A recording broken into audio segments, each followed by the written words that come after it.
Alright, it should be rolling. It's a little glitchy today. Also going live on TikTok at the same time. Should be fine. Hopefully. Jesus. Are we a little glitchy today, huh? Okay, now I think we're fine. I can see the map. Yay, that's the start. So, hello. Okay, a lot of organizational things going on at the same time. Ah, hi. Scrunch.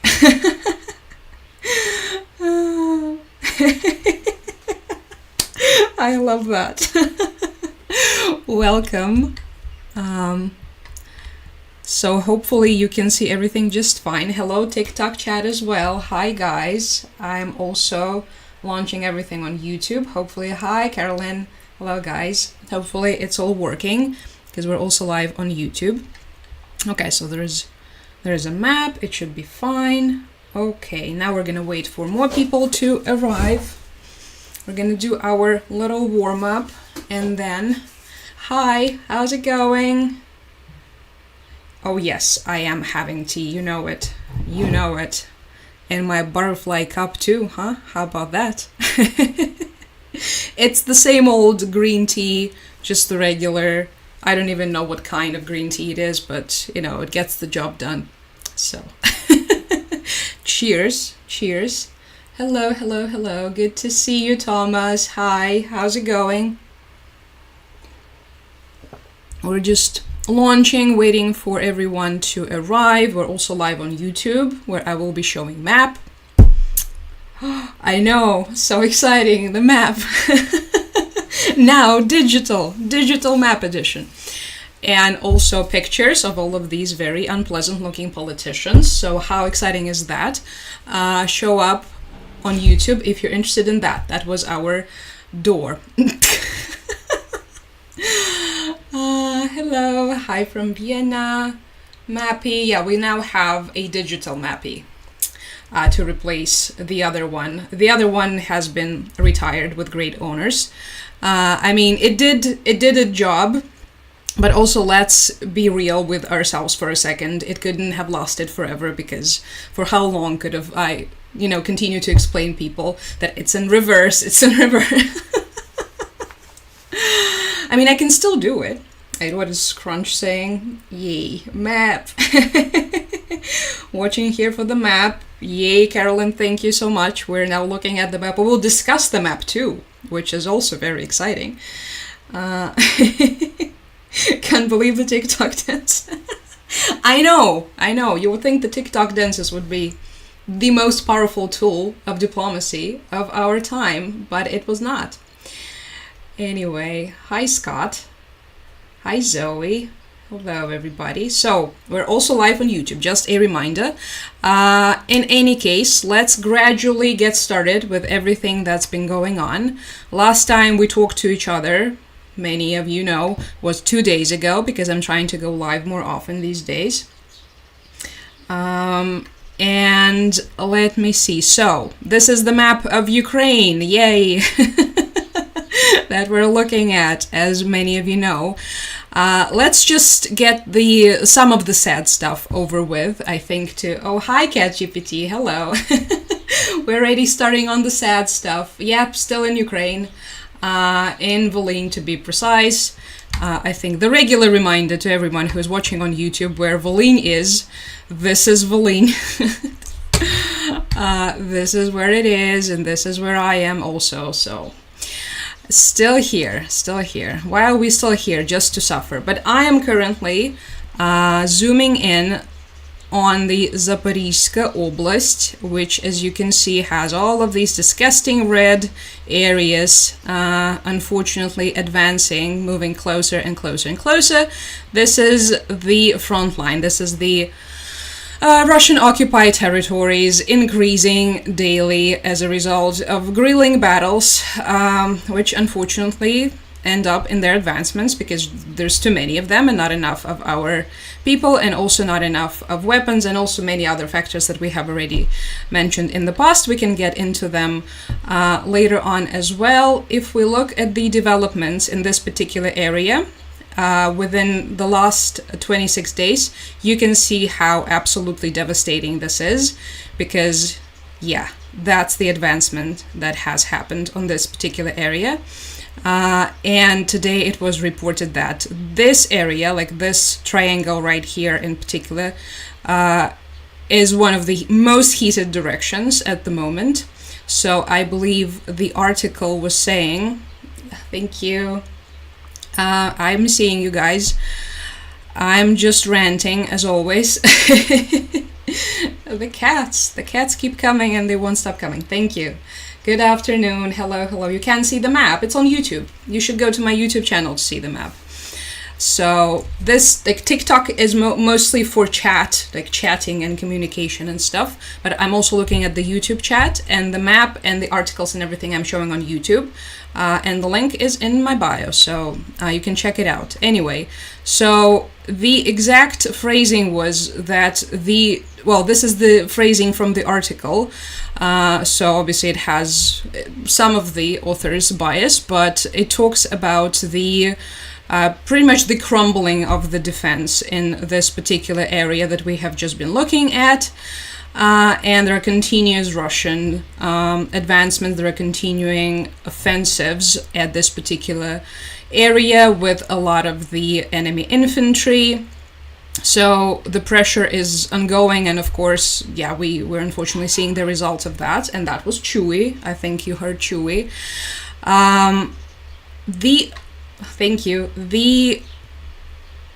A reminder to those of you who are only now seeing this map, one of the coolest things about the map, this one, the particular one that I'm showing on YouTube, is that you can see the development, how it's been changing, right, within the weeks. And it's very useful, but it's also devastating in a very special kind of way that you can only get from observing the war on your home country's territory.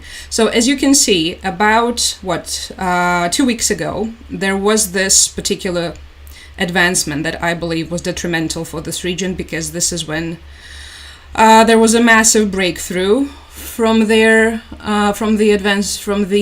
enemy side, and yeah, it resulted in this. God, it looks absolutely devastating. Anywho, let me look at the chat.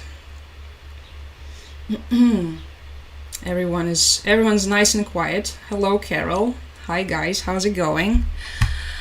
So yeah, that's probably, I think, the biggest advancement as of today. But if we also just scroll and look and compare and contrast, you can see how this particular gradual advancement that all of the analysts love to brag about, love to mention as this, look how slowly they are advancing. It's going to take them years to advance towards even Dnipro River. It's going to take them decades to advance towards, closer to the NATO border, blah, blah, blah, blah, blah, da, da, da, da. Well,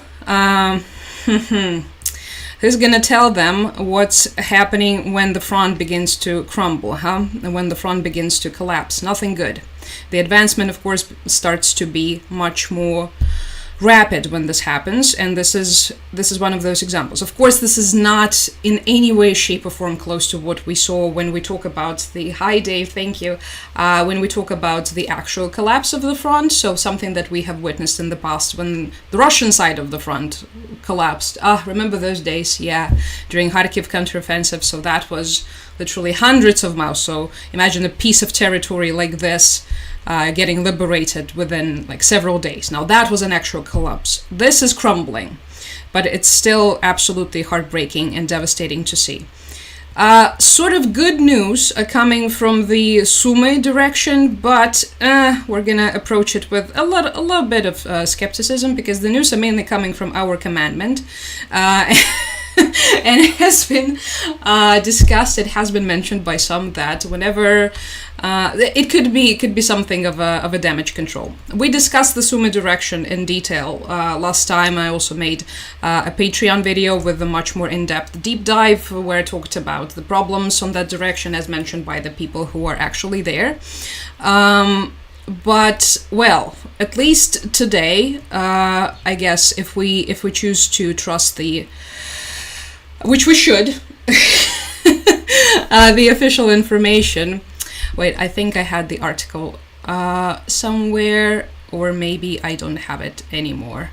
I'm still trying to navigate it, you guys. I'm still trying to be like one of those cool professional streamers who are just, showing stuff non-stop, pulling out all these articles they need. I don't think I will be able to do that. Anyway, so I'm just going to continue showing you map. Basically, the statement from the commandment read that the situation is stabilized. The situation is normalized in the Sumy direction, which read as extremely optimistic. At the same time, thank you, noble leader. Very cool name. At the same time, there was also all of this information, all of a sudden, all of this analysis emerging out of nowhere, how in reality there is actually no defense line problem in this particular direction. Which is considering how many conversations were happening surrounding the fact that there are, in fact, many problems regarding the defense lines in this particular direction. All of a sudden, you have all of this damage control saying, no, it's under control, everything is good. Our main top general at the moment, whose name is Syrski, he gave an interview where he was actually detailing how it's good, how we don't actually need the traditional defense lines. This is him. This is currently our main, thank you, commander-in-chief. Let me see if I can pull this interview. Okay, this is him talking about how our aviation is destroying the enemy. This is the article that I was thinking about, him talking about how the Ukrainian forces have stopped the advancement of the Russian forces in Sumy region, how the front line was stabilized, right? So this was... and there was also this interesting piece about... Thank you, Glenn. Hi. We're also live on YouTube, everybody, if you'd like to see all the faces and the maps and stuff. So he was also talking about how it's actually the new approach to the defense lines, that the old defense lines with all the concrete and all the engineering and all of the teeth of the dragons, to those of you who do not know what teeth of the dragons are, Zuby Dracona, this is them. It's basically, it's like the anti-tank reinforcement fortifications that we use, and I think the Russians are definitely using them, and I think they're also started using them in the European countries, the European Union countries, the NATO countries, to reinforce their borders with Russia as well. So these are the teeth of the dragons, and basically in that new interview, Syrski said that all of this is outdated, right? That we need a new approach.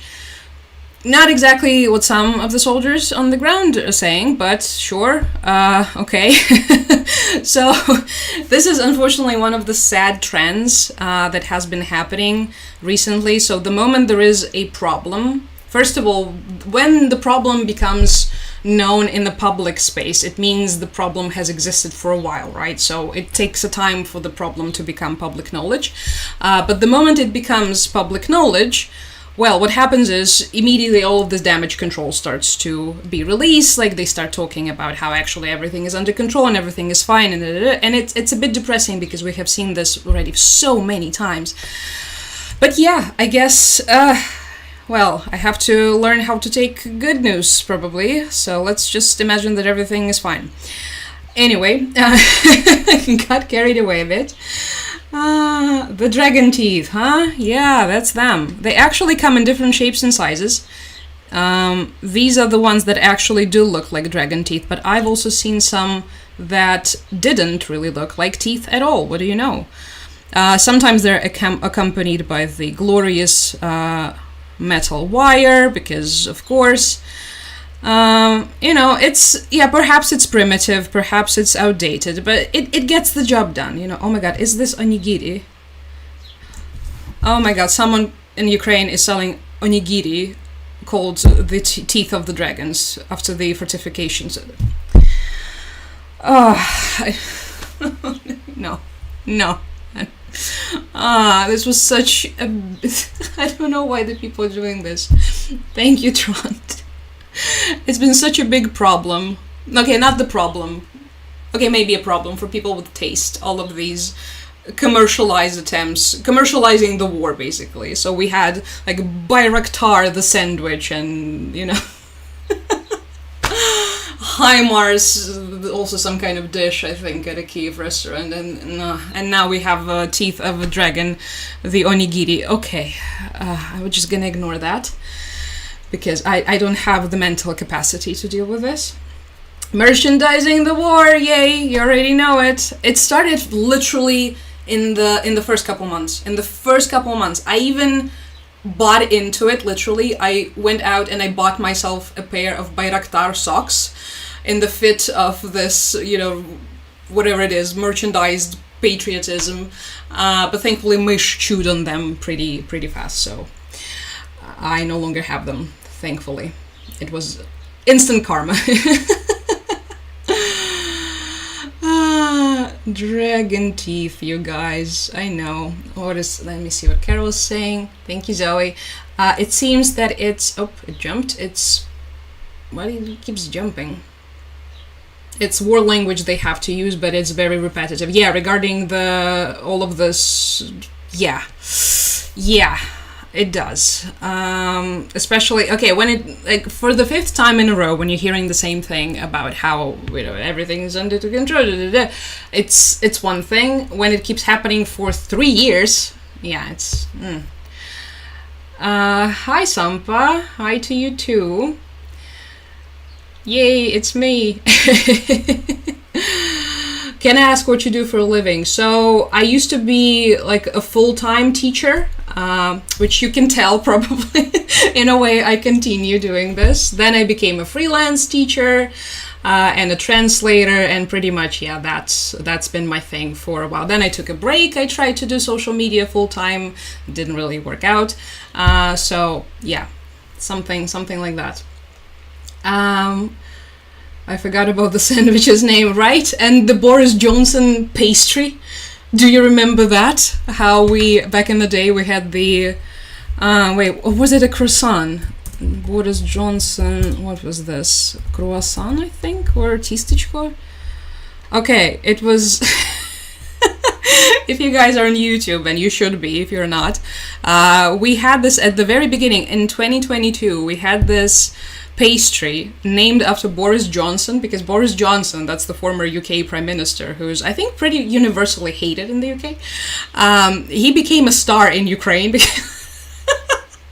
As it often happens, you know how you hate your politicians, but then, yeah, sometimes people from abroad, they have completely different perception. We had something of a vice versa with Zelenskyy happening, but anyway.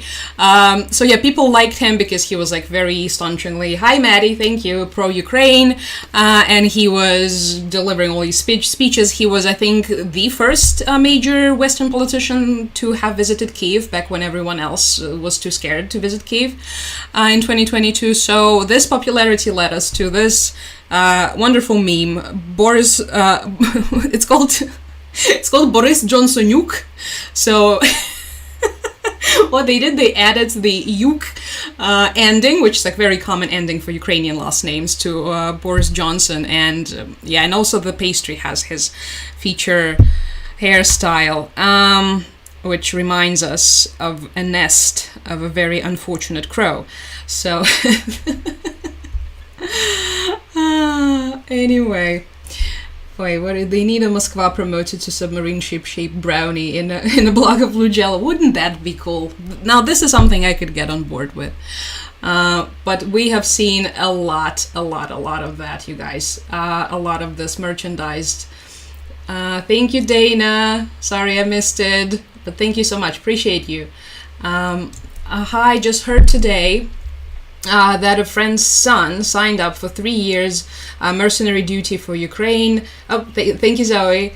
Well, yeah, it's been happening. I think recently it's been getting better in terms of this recruitment. So we have a lot of these volunteer fighters, right? Mercenary fighters, call them what you will. There are different types of contracts that people sign.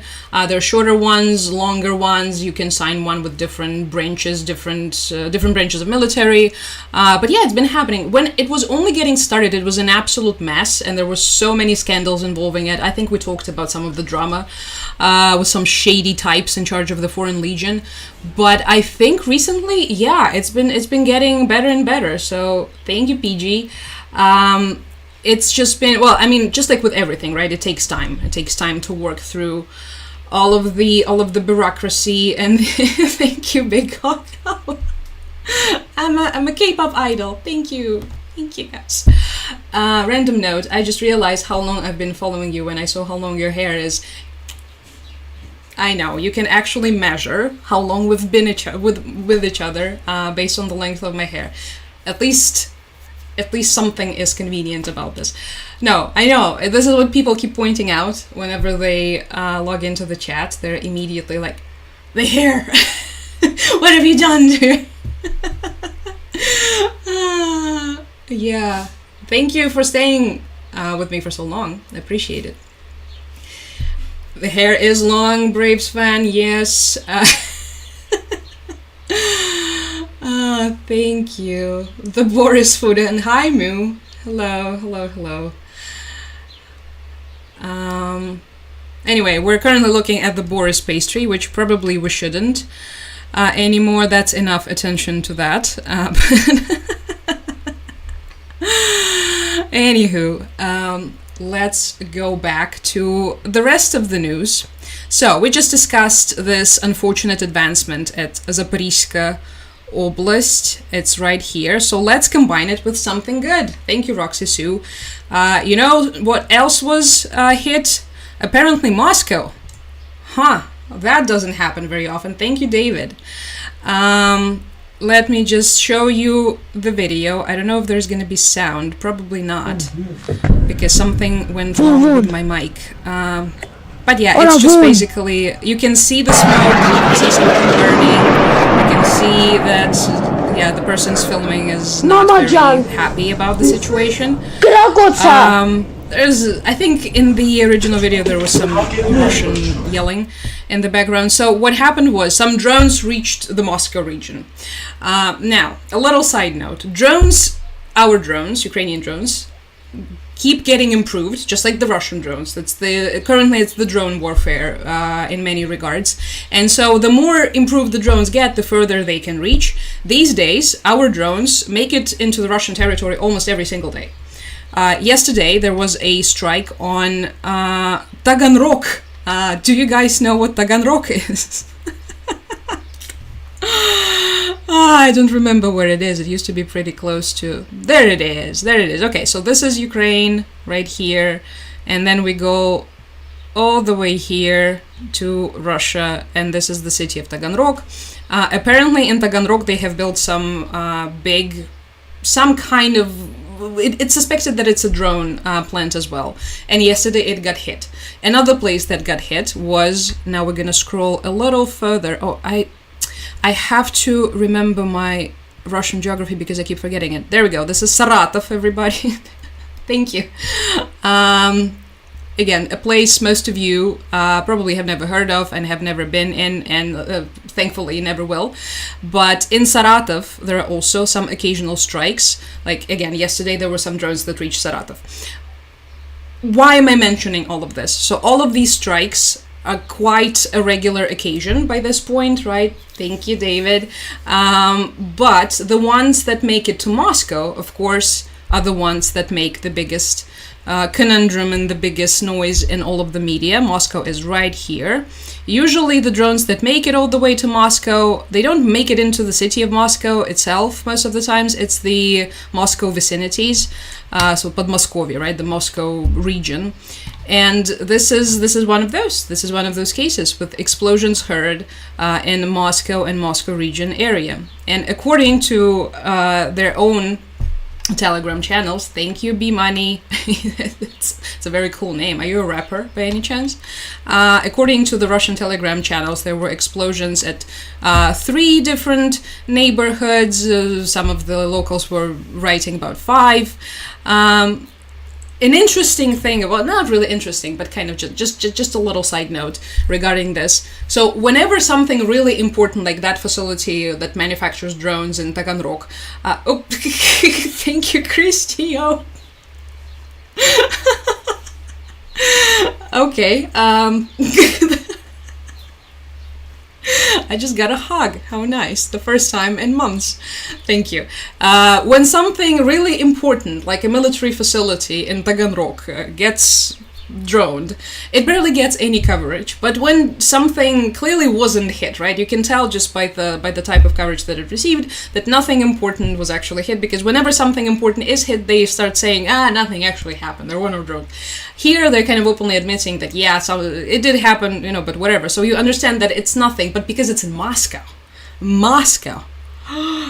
everyone's talking about it. But, I mean, I guess it's a morale boost for some people, maybe. But yeah, just an interesting irony here, I guess. Oh, hi from... Wait, what is happening? I missed some questions. Oh, YouTube chat. Dylan wants to know, why is Zelenskyy unpopular in Ukraine?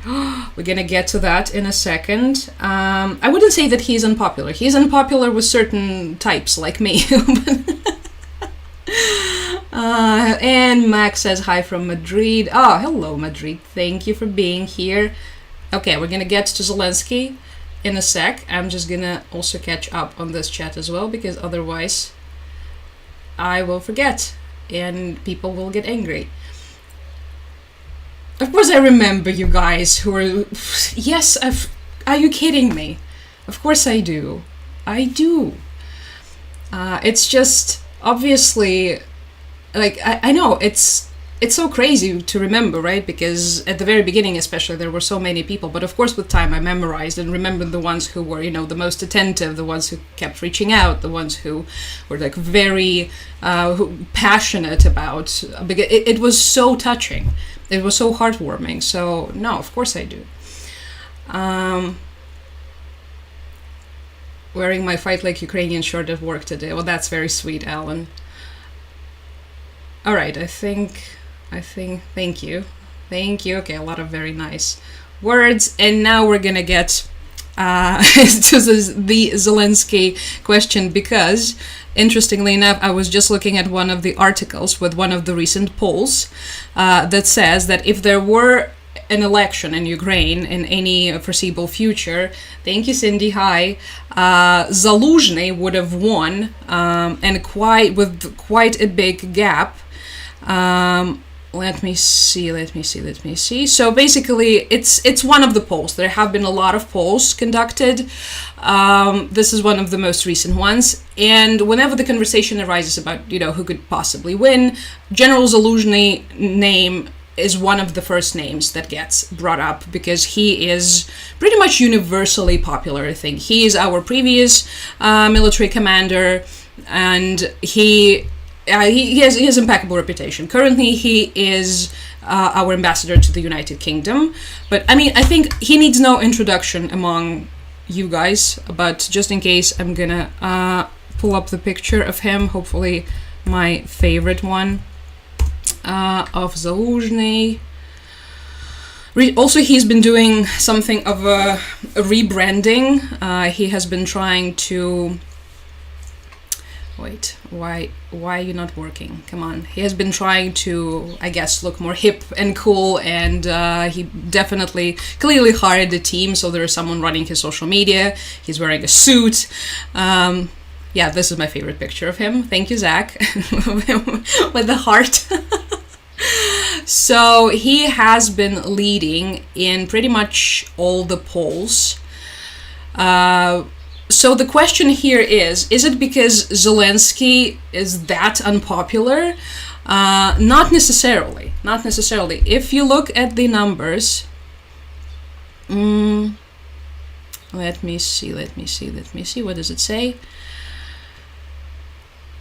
Most of the people in this particular one are kind of confused. I think there is this constant problem with, the current government, with the current sitting president just being unpopular. I don't think it's a Ukrainian thing. I think it's an everywhere thing. I am just under the impression that it's kind of a sign of a healthy society, right? If you're able to criticize your government, and if you're able to, see that your government isn't perfect. But at the same time, more and more and more people, of course, are getting tired. They're getting exhausted with the war. They're getting angry. Also, I think, if I had to guess, I would probably have to say it's just because of his just huge publicity. Like, even you guys abroad sometimes get tired of him. Here, he is inescapable. He's just everywhere. So I think also people sort of get tired. A lot of people who, criticize him or don't like him, for instance, people like myself, hi Roxy Sue, thank you, people like myself criticize him for the lack of reforms, right? We always bring up the fact that we would like to see more reforms, we would like to see a response to perhaps some of the most urgent requests that the society has. We would like to see at least willingness to look into some of the issues. Instead, he tends to be more defensive than productive regarding, for instance, some of the people in his inner circle that a lot of the anti-corruption organizations have problems with. Like, he has a lot of the people in proximity to him who have something of a reputation, who started out back in the Yanukovych days, so the days of our infamous pro-Russian president who couldn't speak for the death of him. So yeah, I think all of these issues, they pile up, and of course they result. And yeah, in his ratings sort of kind of, I wouldn't say that they're collapsing, but they're definitely going down. Yeah, I think that's just my impression, of course. You can still find a lot of people who love him. So I cannot speak for all of us, I imagine. Let me see. Does the Ukrainian people approve of the... Yeah, that's what I was just talking about. Another thing with all of this is that, of course, you have to keep in mind that in the face of this existential threat to the country, you have no other choice but to unite.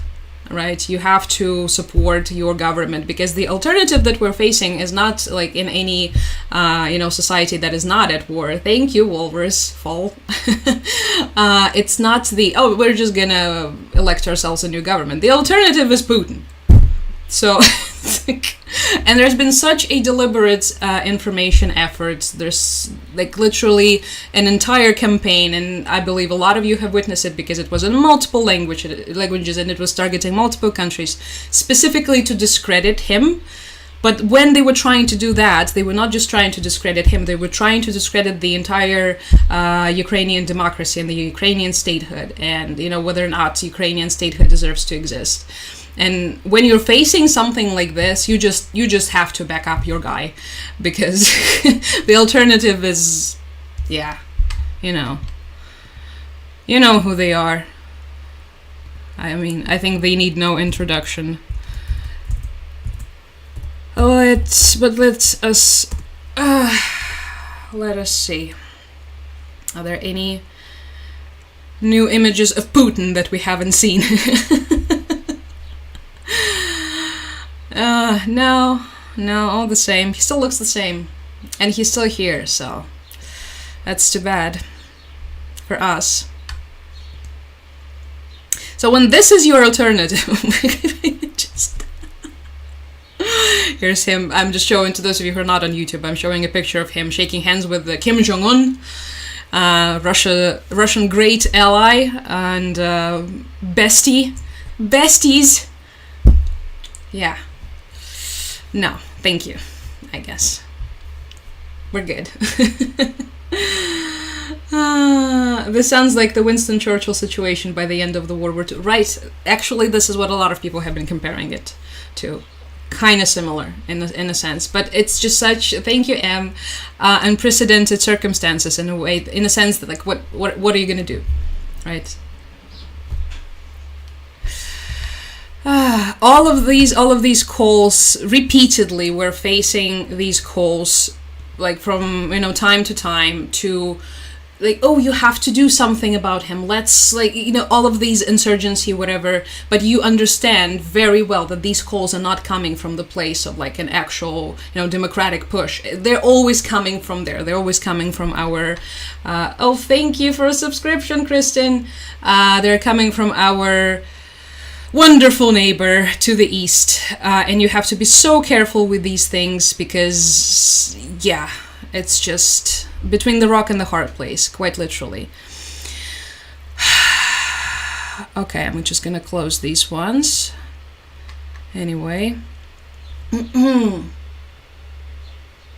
And one good thing that Zelenskyy definitely has going for him, in my opinion, is that, I mean, the international work, the diplomatic work, working with most of the foreign leaders, with one notable exception, you'll know who he is. We're gonna get to their meeting in a second. I think he's good. He definitely, I know he was really popular.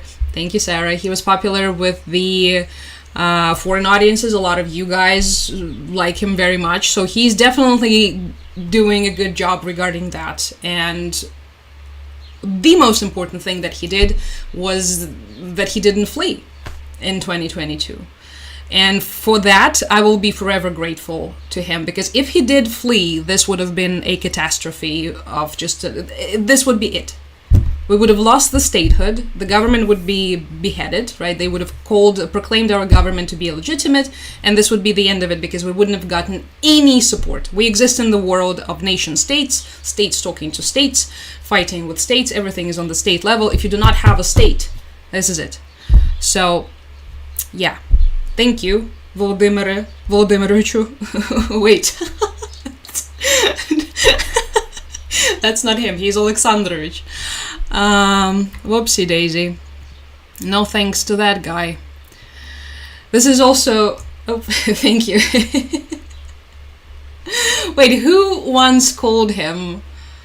was it Biden who mixed up Zelenskyy and Putin or something?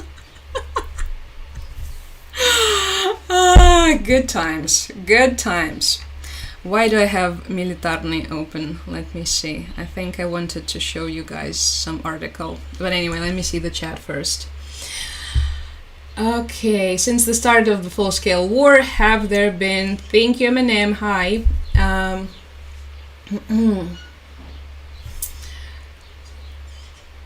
ZYL admin folks identified and rooted out for...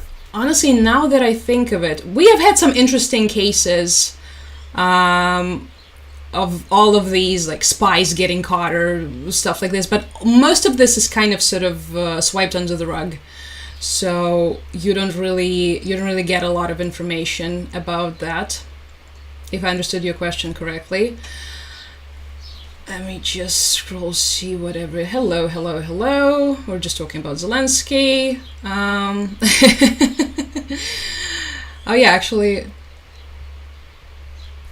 I'm just thinking, did we have any of these? So, with espionage in particular, there was this one big case at the very beginning, but then it went all hush-hush. Like, at first the news broke of like some massive Russian spy somewhere deep in the government. It was like first months of the full-scale invasion. And then it's kind of sort of went nowhere. And you could tell that the information was getting suppressed pretty badly. And after that, no, there was no revelation, like nothing else. The story with that particular guy, the one that they're all of them were pointing to, was extra crazy because it wasn't... Okay, maybe I can show him if I can find the Spion. Where was he? Okay, let's try to see it like this. The crazy part about that guy, the one that I'm currently talking about, is that he was even a part of the first round of the negotiations. So that was like super high, one of the higher ups, right? And then he gets kidnapped, and then he gets shot in the head. I know, it's crazy stuff. That's some Hollywood movie stuff right there. and then it all goes away, right? Now that it used to be the biggest headline, this like spy, and then it died down because apparently he wasn't a spy. Then he ended up receiving an award even from the government. It was so crazy, and it was so confusing because there were clearly some games being played that they just didn't want to let us in on. So now when you Google about like a spy in Kiev, it's mostly like smaller instances because we have all of these, thank you, all of these pretty much chains, right? All of these spider webs of like smaller smaller scale operation people who usually contact the Russians contact them most of the times. They either recruit them through Telegram channels, or it's like all of these much more basic methods, and then they do some minor sabotage. They either they do terrorist attacks, they report on the efficiency of the strikes, so stuff like that. A lot of this happening, but that's not really the, you know, not the same level. I'm glad to come across more international news so I can know more because I live in Florida. Well, I'm glad to help. We have already discussed the frontline situation in Ukraine, and we discussed Zelenskyy, which we might do again. You never know. Glad I could be of help. Hi, Aristotle. Haven't seen you in a while too. Everyone's doing well. Thank you for asking. Everyone is safe. Wanted to show you guys Mish today. She didn't want to show up. You know how she is with showing up on stream, so I'm just gonna post her on Instagram. If you guys are following me on there, which actually did yesterday, posted some snippets of my garden. Haven't done this in a while. Used to get anxiety about posting on Instagram. I don't know what's up with that. Apparently that's what a lot of people feel like about posting on Instagram these days. Thank you, Sean, all as well. Thank you. I forgot his name. I'm sorry. I was just trying to... Okay, I'm just gonna write it down. I'll look it up, and then I'll post about it. Oh, but we'll discuss it during the next stream. We'll see. Let me make a little note in my notebook. Look up the spy guy. High quality level of research here. Where were you? Trying to survive, my friend. But I have been going live pretty regularly for the last week, and before that I was also trying to do like weekly updates. These days it's almost every other day. So Not Ron says, glad to see my favorite CIA spy is doing well. Yay, they have promoted me. I am now a more important CIA spy. Okay. One article that I wanted to pull up, and thank you, and that I cannot find right now, but I will eventually. It was actually about that situation with the sabotage in Germany, which was absolutely insane. Maybe I have it on X. X.com. Oh, by the way, well, I just opened X, and the first post that I had open was from World Central Kitchen, which is this incredible organization that feeds people in war-torn areas, and they have been present in Ukraine pretty much since the very beginning. They have not only been feeding people in the frontline regions, they've also been giving out food for the temporarily displaced people. Even we received some food because my entire family were all internally displaced people. We have little certificates. And they got us some stuff, which was very sweet. My parents were so excited about this because it was the first humanitarian aid we have ever received. And yeah, it was just a nice gesture. Anyway, so they have posted that 3 days ago, their facility in Zaporizhia was hit by a drone. So we always talk about how the drone strikes are this constant presence in the day-to-day Ukrainian life, how they just terrorize the civilian population, how they're used to attack, or for example, in this particular case, the War Central Kitchen warehouse. But they have announced that they are resuming the operations in the region. And they're also saying, we're not stopping our support to families. Our team is working to secure a new warehouse to ensure uninterrupted humanitarian aid, both for regular distributions and in emergency responses, which is how amazing is that? I really like them. It's the only international organization that I still like. There are pictures of them, of their people cleaning up the warehouse. Hi, Direwolf. Thank you. You can actually see bags of stuff in the background. I hope it's not food, but it really looks like the bags that we have received. But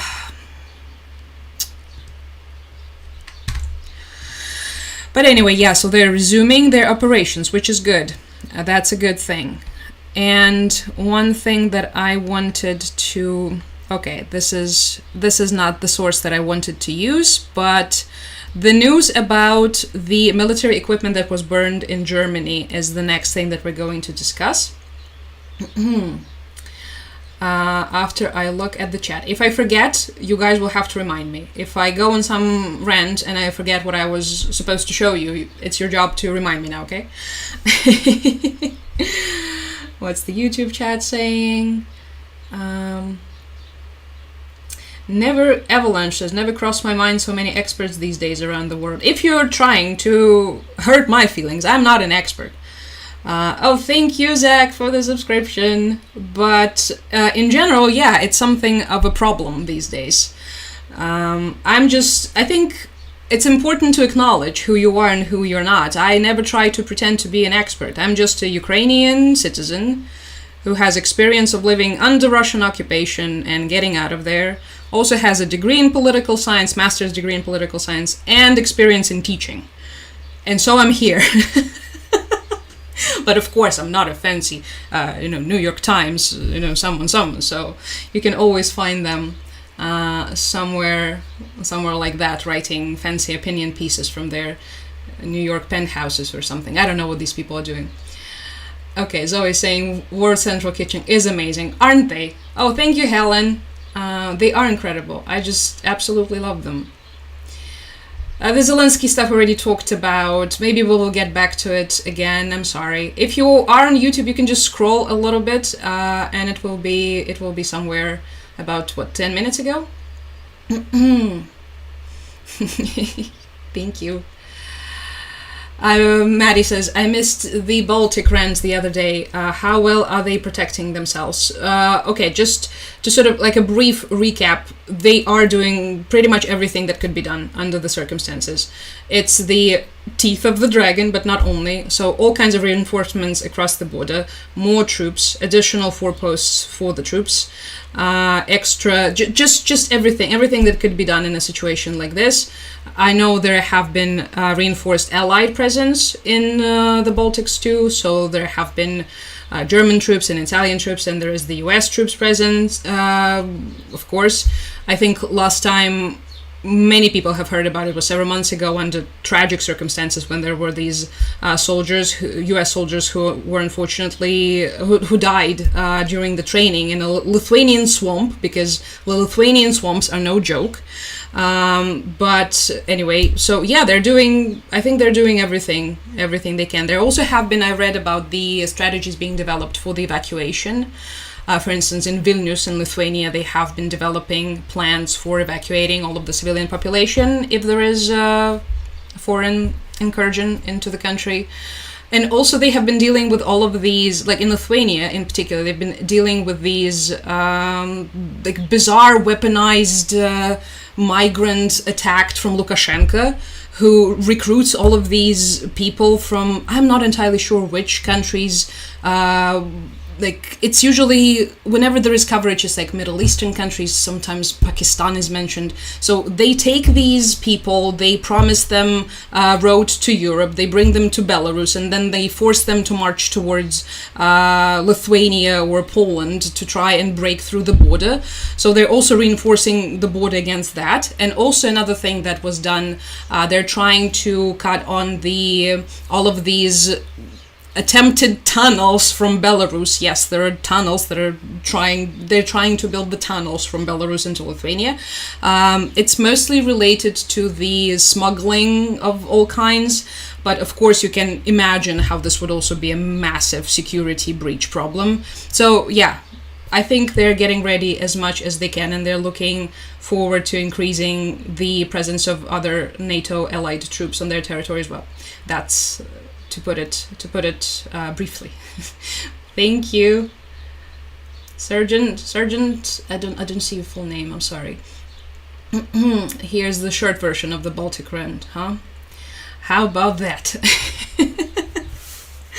Anyway, okay, I think this moves us quite smoothly towards the topic that I wanted to discuss, this attack, a hybrid war in the European Union, Russian war against the European Union, and this particular video that has been released by the Russians. So yeah, we're gonna take it with a little grain of salt, but it shows these armored vehicles in Germany burning, as you can see, right? If you're on YouTube, if you're not, you should be there. Where else are you gonna see that? Telegram, but not with my commentary. So you can see this, and it's been pretty much everywhere on the Russian pro-war Instagram. These vehicles, they are claiming, they're bragging that this is what they have done, that this is an attack on, on some of the German facilities, and that Russia is behind them, and that there's going to be more of those, which is extremely disturbing. Again, right, while we're on the topic of disturbing. And I actually wanted to find this article on this website as well, because I really like this website. It's called Militarny, and it's one of the best, it's the best Ukrainian news source regarding all things military, and they did a piece on that, and I cannot find it because something is happening with my attention span. But that was absolutely horrifying to see, because you just this is not something that you want to see. Let's put it this way. It's just something that a lot of people try to pretend is not happening, perhaps, right? That there is no threat to the European Union, that there is no threat to Europe, that Russia will, they will stop on Ukraine, and then boom, you see stuff like this. And oh, thank you, Maddie. Was that a cake? Once again, the contrast between us talking about burning armored vehicles and the TikTok gifts being extra cute. So let me see if I can find another thing. Technica, because this came pretty close in time after something else. There was an attack on a... Oh, thank you, Moo. There was an attack on some sort of manufacturing plant in the Netherlands. But in this particular case, the people literally broke into the facility and also damaged several armored vehicles, which is just absolutely insane. The fact that these things keep happening is just what is happening with the security at the military facilities in the European Union is my question. Why? Again, going back to that German, this video from Germany, 6 Rheinmetall trucks of various modifications are on fire, right? Given the equipment type, this is, okay, I finally found the article that I was, that I wanted to find. Given the equipment type, it can be assumed that it belonged to a part of the Bundeswehr Strategic Logistics Command located in Erfurt. It is responsible for coordinating logistics operations, transportation, supply, and training of logistics unit. Someone walks in, sets the stuff on fire, films it, sends it to the Russian Telegram channels. Wonderful. What a beautiful day to be alive and be, I guess, a member of NATO, because Germany is a NATO country. Like, okay. And this comes after the news from the Netherlands about a bunch of people walking into a plant in the Netherlands, damaging a bunch of vehicles that were supposed to be sent to Ukraine, actually next month, I think, and now the shipment is going to be delayed for months. So it's just, whenever we're having these conversations about all of the stuff with Europe waking up, with Europe realizing that it's at war, with Europe slowly, coming to its senses, so many things are being done to, like we just talked about the Baltics, for instance, right? How they're reinforcing their defenses. We just talked, before that, we continue to talk about the aid that the European countries provide for Ukraine, how the rhetoric has changed tremendously. If you remember where we were in 2022 with Germans sending us helmets, and, the kind of support that we're receiving now, it's insane, right? It's just such a drastic shift. And at the same time, why? Yes. Oh boy. That was just something that caught my attention. And mind you, this is not an isolated incident, right? It keeps happening. So there are also other types of attacks as well. Some of them can be linked to the Russians, some of them cannot be linked to the Russians. And because of that, everyone's like, it could have been anyone. Who's jamming our GPS navigation? Thank you, Nick. Hi. Who could that be? And then maybe it's at Norway. Could it be Norway? Maybe it's Santa Claus. Let's sue Finland. So we have the jamming of the GPS navigation systems, right? We have all of these attacks on the cables in the Baltic Sea, attempts to cut the cables. Then there are all of the instances of the Russian Shadow Fleet. Do you remember the Russian Shadow Fleet? Oh, you will. You will remember about it now. Russian Shadow Tanker Fleet. There we go. First thing, Russian Shadow Fleet tanker catches on fire. Wait, TikTok wants to log me off. Don't do that. That's good. Thank you, Tyrell. Not for the environment, but all of these shadow tankers that everybody knows whose tankers these are. They're entering the different waters, they're entering different countries' waters. One of the countries that they're constantly terrorizing is Estonia. And Estonia, for instance, is one of the Baltic countries. Estonia tries to do something about those. It tries to detain them, like in April. It was the first instance of Estonia detaining, the first instance ever of someone detaining a tanker belonging to the Russian Shadow Fleet. It was Estonia. Props to Estonia, as always. Shout out to Estonia. It was April 11th. The Estonian Defense Forces first detained the unflagged oil tanker, which is actually part of the Russian Shadow Fleet. It was heading towards the Russian port of Ust-Luga. It's one of their most... Thank you, Carol. It's one of their most modern... what was that sound? Oh, we met the goal. Thank you. It's like, what is this sound? Ust-Luga is one of their most modern ports. Thank you, Carol. It's very close to St. Petersburg. I've actually been there in the vicinity of it, and it's also in the news from time to time because it keeps getting hit. Because getting Ust-Luga would pretty much mean disabling, just a significant chunk of the Russian oil infrastructure, right? So that tanker was traveling in this direction. If you're looking at the map right now, it was traveling towards Ust-Luga, which is near St. Petersburg. It got detained. Wonderful, right? Incredible. Good for Estonia.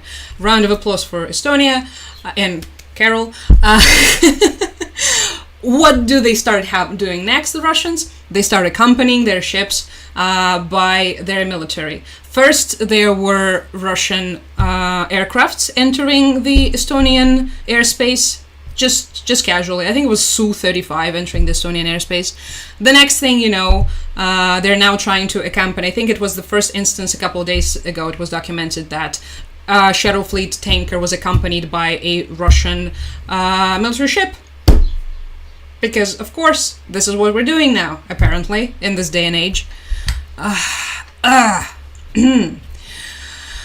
So, yeah, you guys, what an interesting time to be alive, I know.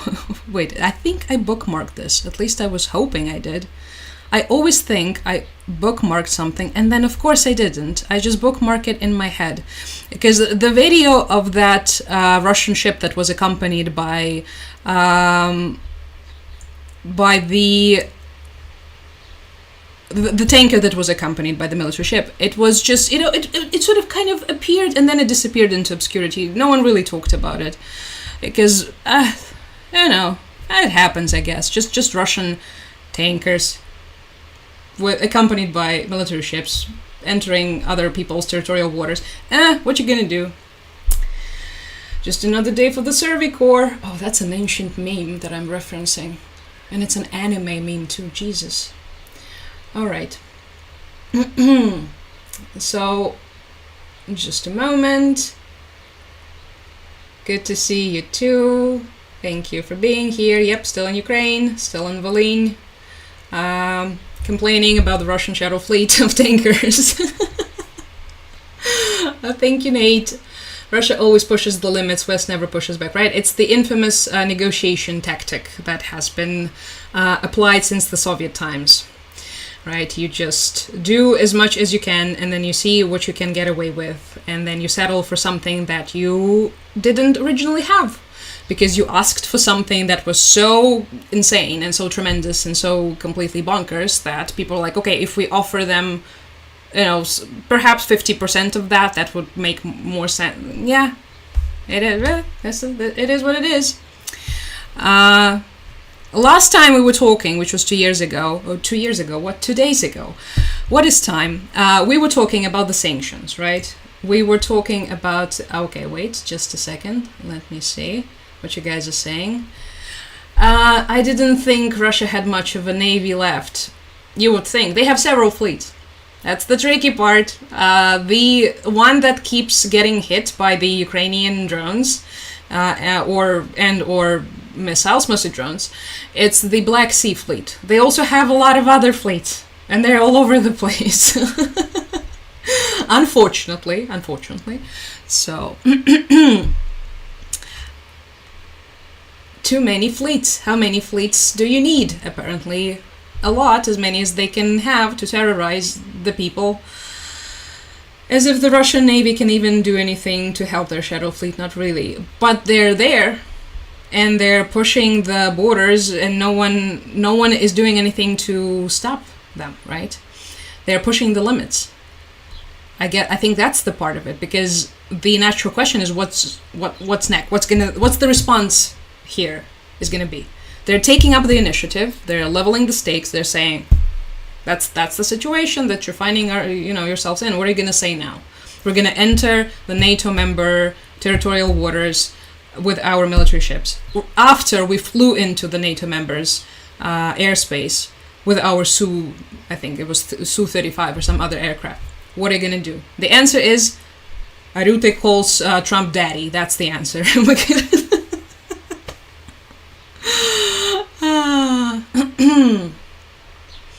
Now, and of course, I'm not saying that, somebody has to bomb it immediately. No, this is not what I'm trying to say. But they're clearly taking this initiative for a reason, right? They're trying to show. So it's a power play, unfortunately, as it always is with these people. Hello, Scooter. How's it going? An invisible, unenforced red line. Yep.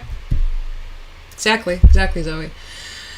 I know, I had no idea. No worries. First of all, these days I'm going live much more often. Second of all, it's on YouTube. You can rewatch it if you're interested.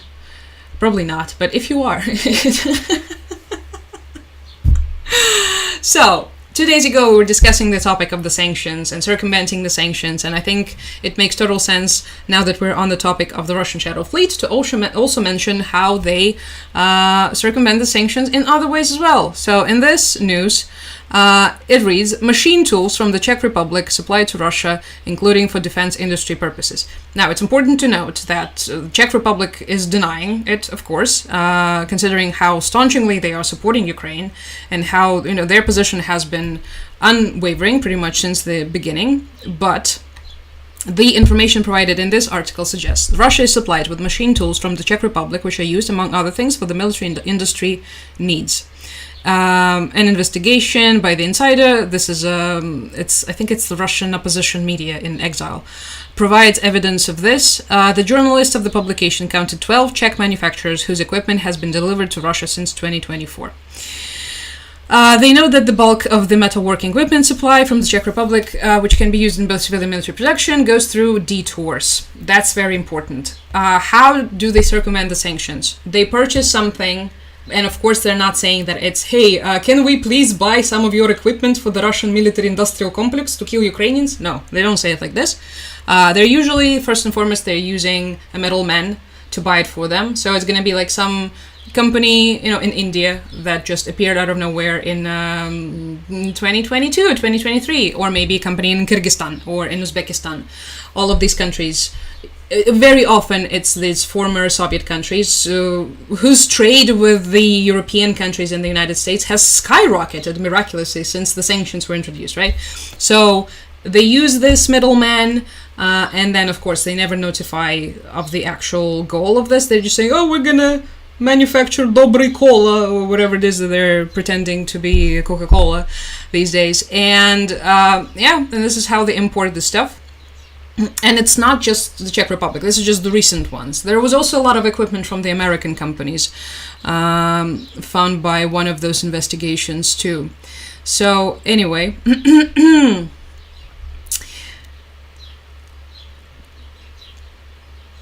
how do we react to that? What do we even say?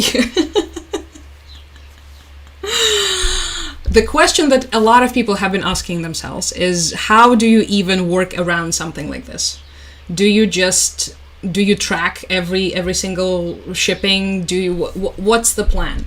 An interesting solution was offered by, I believe it was the Ukrainian journalist who conducted a similar investigation and who tracked a lot of this equipment.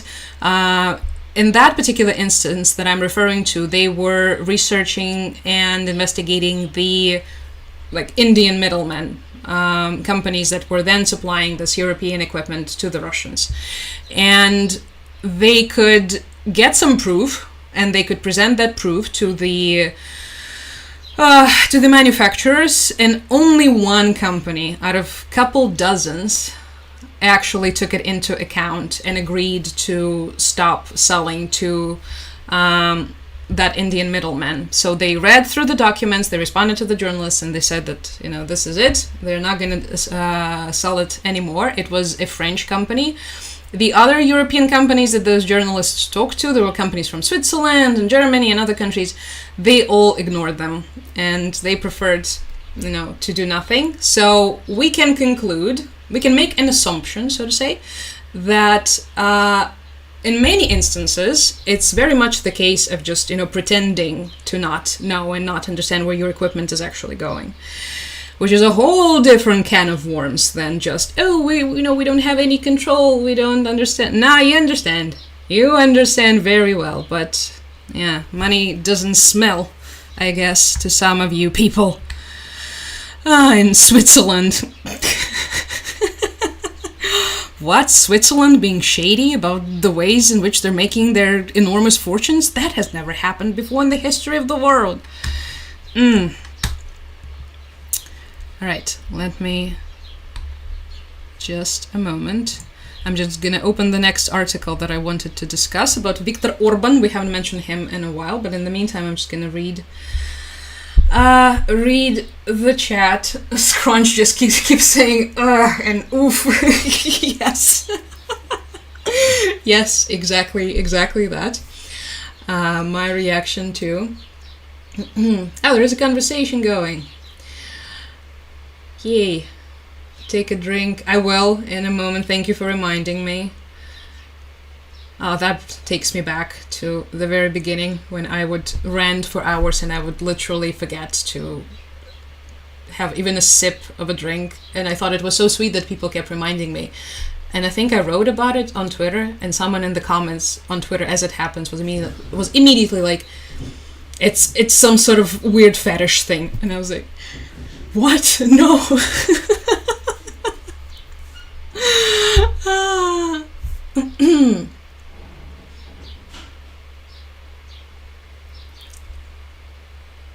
Okay.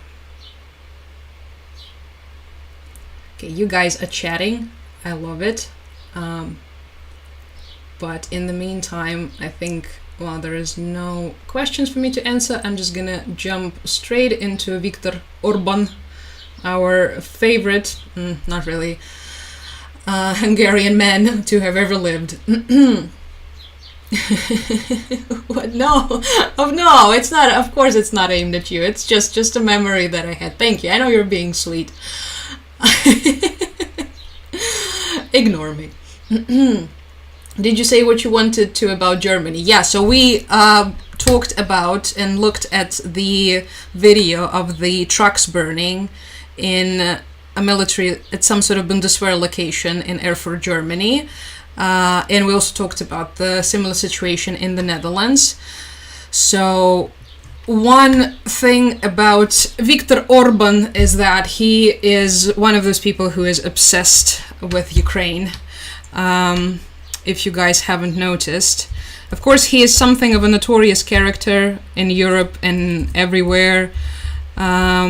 A lot of people credit him with being pretty much the reason for the Hungarian economic stagnation and the reason why, Hungary is not where it should have been, especially if you look at the, for instance, Polish miraculous economic growth, right? Or where Czech Republic is, and a lot of people look at Hungary and say, what a waste of potential. And in many regards, it's thanks to this wonderful man. Look at him. Look how handsome. Look how inspired. That's Viktor Orban. Recently, he's been having something of a bad time in Hungary. He's not polling well.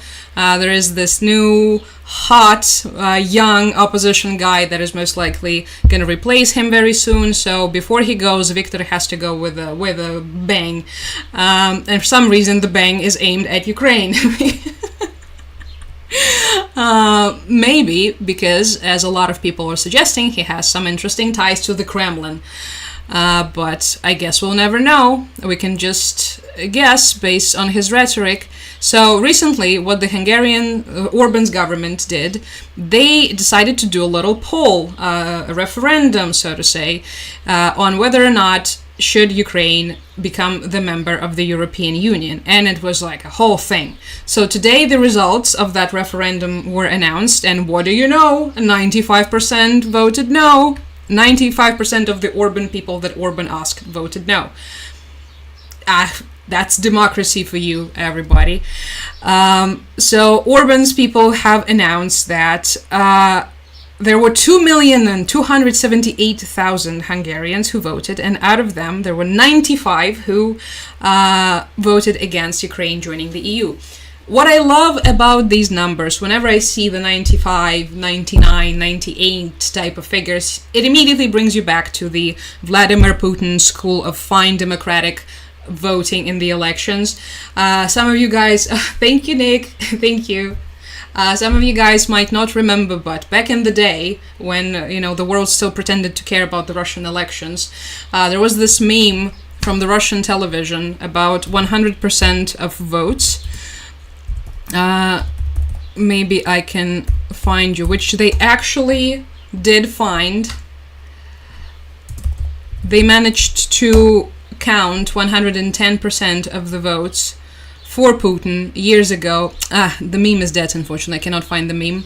But the moment I see these huge inflated numbers, I immediately think fraud. But maybe that's just me, and I don't know anything. What's interesting about this voting is that before that there was a barrage of Hungarian Orbanite propaganda about Ukraine, trying to smear Ukraine in the eyes of Hungarians. because that's the most important thing of the day, right? Not, I don't know, making sure that most of your youth doesn't leave for wealthy Western European countries or... anyway, that's the most important thing, to smear Ukraine. So what I'm showing you right now is... one of the Orban's deputy, she is a member of his political party, Alexandra Senkirali, and she is terrifying Hungarians. She's trying to scare Hungarians, and she's talking about Ukrainians. She says Ukraine is weapons, drugs, human trafficking, extremism, and genetically modified food. And she is showing a video a guy in the back of what I imagine is her car, and his hands are tied, and by the looks of it, it's she who's trying to traffic, right? But she's trying to send the message that it's the Ukrainians who... because that's what we do. It reminds me of the way, and if it reminds you too of the way MAGA politicians and MAGA people communicate, that's because it's the same crowd. Thank you so much. Thank you for the subscription. It's the same crowd of people. Orban is a huge fan of Trump. All of these people mimic MAGA at any given point. It's like their role models. So if this looks like Christine O.M. just in a more traditional ballerina farm dress, that's because it's probably intentional.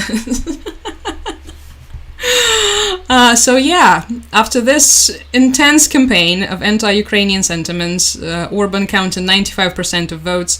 What difference does it make? It doesn't. It doesn't really. First of all, it's really hard to say if there is any credibility to this whatsoever, because 95% really. Wait, did I just see a J.D. Vance sticker? Yay, it's the J.D. Vance sticker. Yay, yay. Be careful with that, Nick. Thank you, Offer. Be careful with that. You can get detained and they will not let you into the United States of America if you have this meme on your phone. So, you and I are going to prison. So yeah, what does this referendum of Orban's mean? Nothing. It means nothing.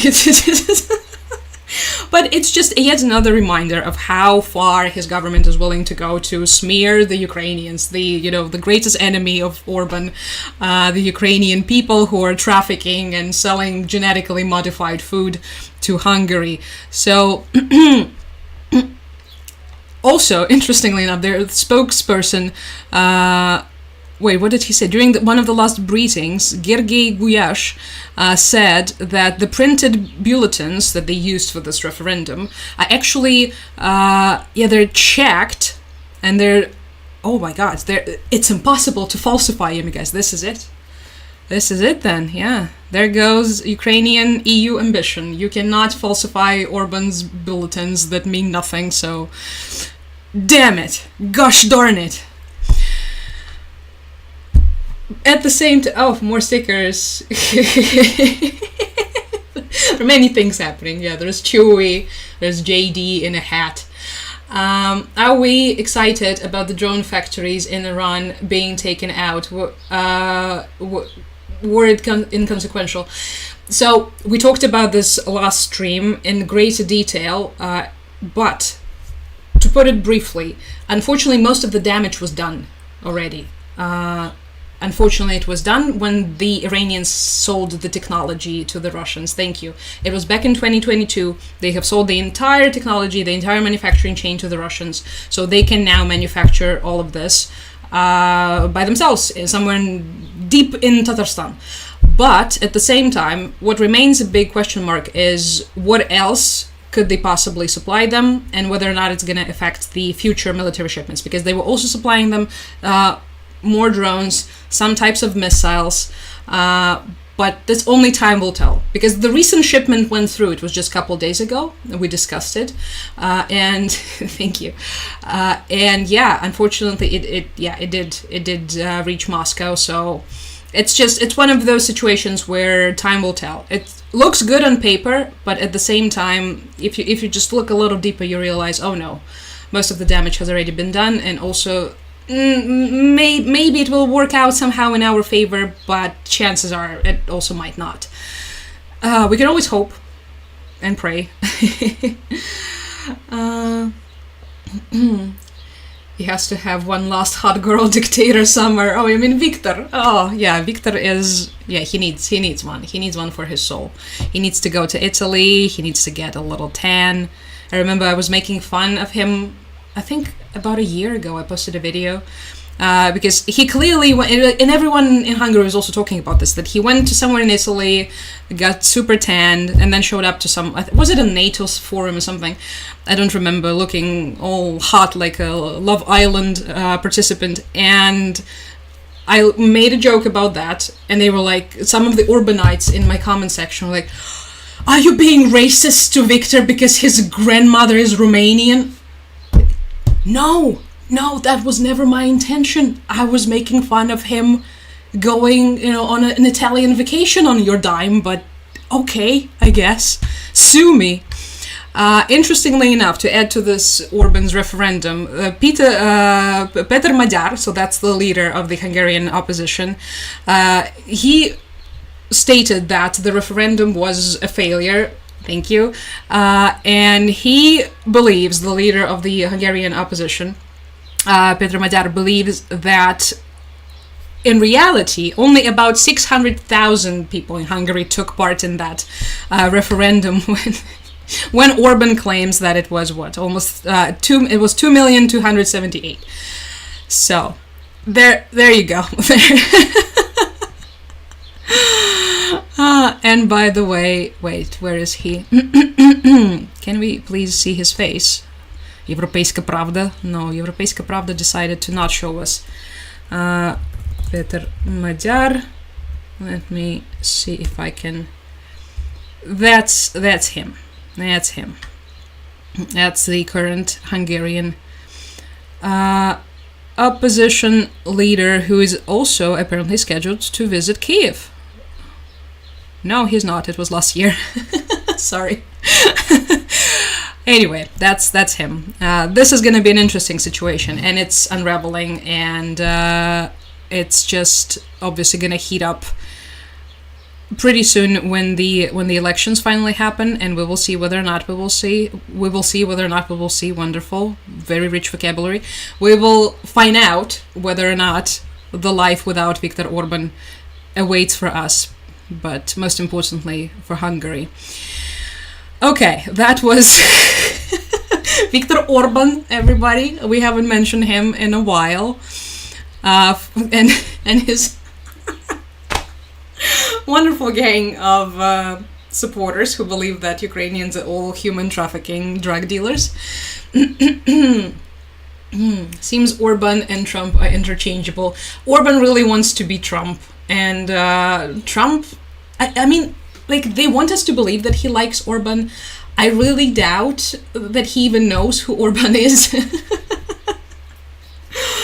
There's this idea that a lot of these like right-wing European politicians are either trying to orbit Trump. Some of them are actually trying to orbit Trump, and that sometimes it's mutual. You can see it on the number of the MAGA hats popping up at certain locations, or how they're praising certain of these European right-wing politicians. So sometimes you can guess. At the same time, for instance, the case of Andrzej Duda, right, the former Polish president, who is a Trumper and who showed up to meet with Trump infamously after Trump got elected, and he waited for him for several hours.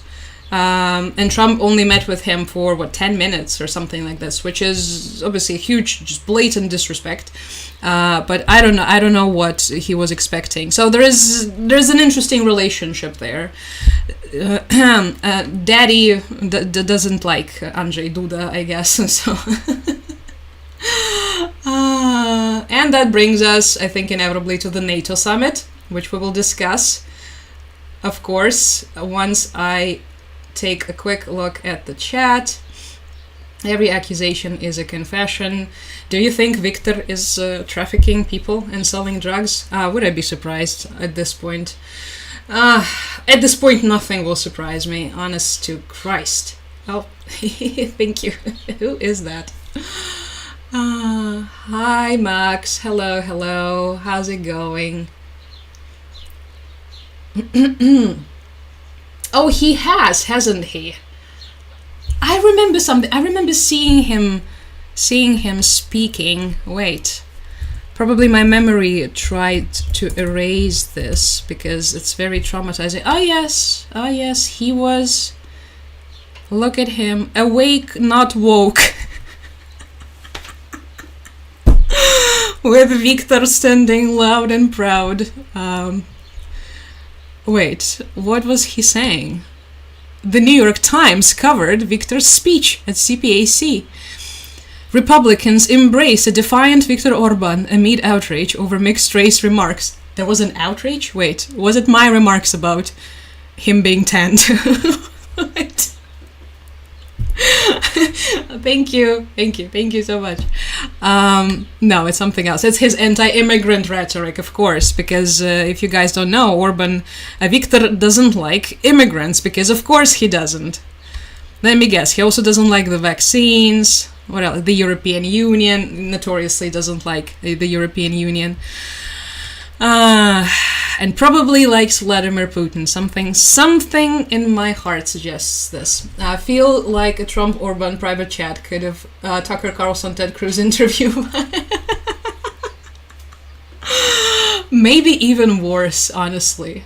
I don't know. It honestly, to me, it seems it's like one of those memes where, like, wait, what was that? The madman, right? I don't think about you at all, right?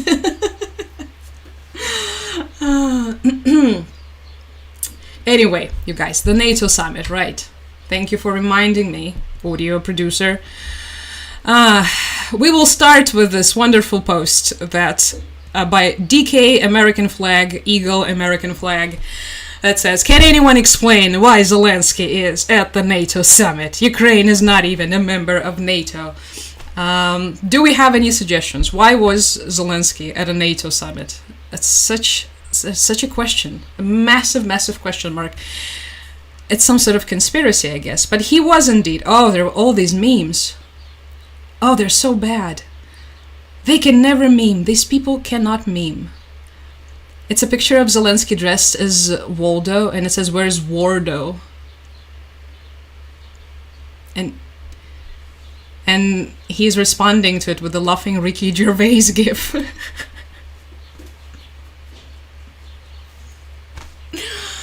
Боже. Дай мені сил. I just... Okay. So yes, Zelenskyy was there. He was at the NATO summit. He had several meetings. He had, for instance, something that we discussed, meeting with the NATO chief, Rutte, and then he also met with the one and only Donald J. Trump. We were worried about this one. We were all worried about this one, not gonna lie. It was not NATO summit. It was with EU Council War Crimes Tribunal. Okay, let's see what Zelenskyy and Trump meeting brought us. So you remember, that was Chewy. Ignore that. She does that when people try to open doors in my house. So we were all worried. We remember the last time they had an official meeting. We remember the second time was better, but many suspected that it was only because it was happening at the Vatican during the Pope's funeral. So, they couldn't start fighting each other because it was at the Vatican during the funeral. Time and place. But this one was surprisingly chill. Weird headline by Friends24 says, sideline Zelenskyy still gets Trump FaceTime at NATO summit. Who writes these? Anyway, after it was finished, you can see them shaking hands nicely. Zelenskyy is wearing his little tuxedo mask situation number. He's wearing a suit. I know you guys. It's been so many memes about it here in Ukraine. Everyone, at first we couldn't believe it. He first presented the suit at his meeting he was visiting King Charles in the UK first, and he was already wearing this Gotham style attire, and now we now realize why. What was the point of that? Because last time he met with King Charles, he was wearing his regular sweatshirt. Now we know. If you know, you know. So he was wearing a suit, and Trump said, quote, "Couldn't have been nicer," which we're all taking it with a grain of salt, I think, because sometimes these people, especially with Trump, you know how he's like this. Like, 1 minute he says this, the next moment you realize that he meant something else completely, and he confused him with Putin, maybe. Anyway, for now it seems good. Journalists were not allowed into the room. No one else was in the room when it happens. At the first encounter between the two men since they talked at the Vatican 2 months ago. Yes, we remember that. But it's good that the vibes were good, at least according to Trump, which after that... Oh, he also pointed out that he's fighting a brave battle. It's a tough battle. Is it a lot? No. No, it's basically just stating the obvious. Ukraine is indeed fighting a brave battle, but the bar is on the floor, so at least he did not insult him this time, and he didn't unleash J.D. Vance on him. So I consider it a victory of sorts, I guess. The positive mood music was about as good as Kiev could have hoped after NATO planners specifically sought to keep Zelenskyy at arm's length, so as not to rile Trump. This was also something that we talked about before, but yes, it was believed by many of the NATO leaders that they have to try their best to keep Zelenskyy and Trump apart, because Zelenskyy triggers Trump.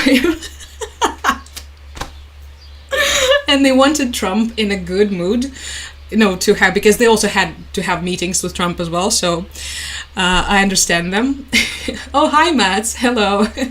We're discussing the NATO summit. The Daddy summit, if you will. We'll get to that. Anyway, so a lot of people were worried that Trump will have some kind of a meltdown at Zelenskyy and then will start biting other people. But no, it was fine. So good. They did not rile Trump up, I guess.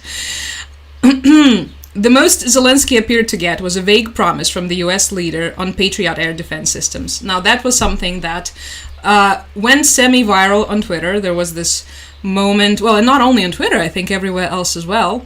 It was the moment where Trump was talking to a Ukrainian journalist, which I forgot to bookmark this. And the Ukrainian journalist in question asked him about the delivery of the Patriot systems. She also mentioned that her husband is at the front line.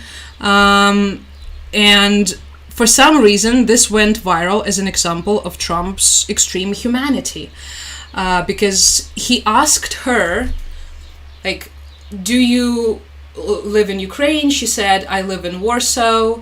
He looked confused. A lot of people are suggesting that maybe he doesn't know where Warsaw is. Now, I think he does. But maybe... okay, let's hope that he does. And then he asked her about her husband, who is apparently fighting. And that was pretty much it. But again, because the bar is on the floor, these days, we take him, when he doesn't attack us, I guess, and tries to beat us with the arms and legs and with a baseball bat, it's a victory. It's a display of humanity. So, yeah, I think this is what they're referring to. Wait, Trump. Ukraine, Patriot air defense. Maybe we will find something. Or maybe we will not. It's all about Daddy Trump. Trump doesn't rule out sending Patriot missiles to Ukraine. Right, so there was nothing concrete was said. He said that Israel needs those more, and that America needs them in the Middle East. And that was that, but it's still praised as this great moment. Okay, wait, let me see. Is it that? Vladimir Putin really has to end that war. People are dying at levels that people haven't seen before for a long time. Go ahead. Go ahead. A moment. Let me try so that we can probably... I probably will have to unplug my microphone. I hope it doesn't cause a disaster. Vladimir Putin really has to end that. Okay, there we go. Let me make it louder so that you guys can hear it this moment that I just retold you. Vladimir Putin really has to end that war. People are dying at levels that people haven't seen before for a long time. Go ahead. Go ahead. White shirt. Oh, she's all excited. She's all excited, he said. BBC News Ukrainian. Where are you from? I'm from Ukraine. Oh. So my question to she's you choking. is Oh, God. whether or not the US is ready to sell anti-air missile systems Patriot to Ukraine. We know that Russia has been pounding Ukraine really heavily right now. Are you living yourself now in Ukraine? My husband is there. Wow. And I can see you. Wow. It's amazing. And me with the kids, I'm in Warsaw actually, because he wanted me to. Is your husband a soldier? No? He's. He's there now? Yeah. Wow. That's rough stuff, right? Rough stuff. That's tough. And you're living here? In Warsaw. And you're a reporter? I am. Good. So let me just tell you, they do want to have the missiles, okay, as they call them, the Patriots. You can hear me? Good. We're going to see if we can make some available. They're very hard to get. We need them too. We were supplying them to Israel. Israel need them too, guys. 100% effective. Hard to believe how effective. And they do want that more than any other thing, as you probably know. That's a very good question. And I wish you a lot of luck. I mean, I can see it's very upsetting to you. So he didn't say anything. Wait, it's even worse than the previous clip that I saw. I think I saw a shorter version, probably. It's even worse. He basically just ended up doing a promotion for those. For the missiles. for the Patriot. The air defense systems. He said that they're good, and then he looked semi-sympathetic, and this is what counts for progress these days, you guys.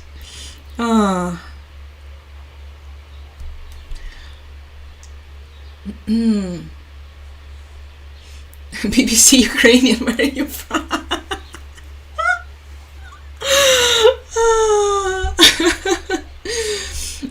Wait, what's...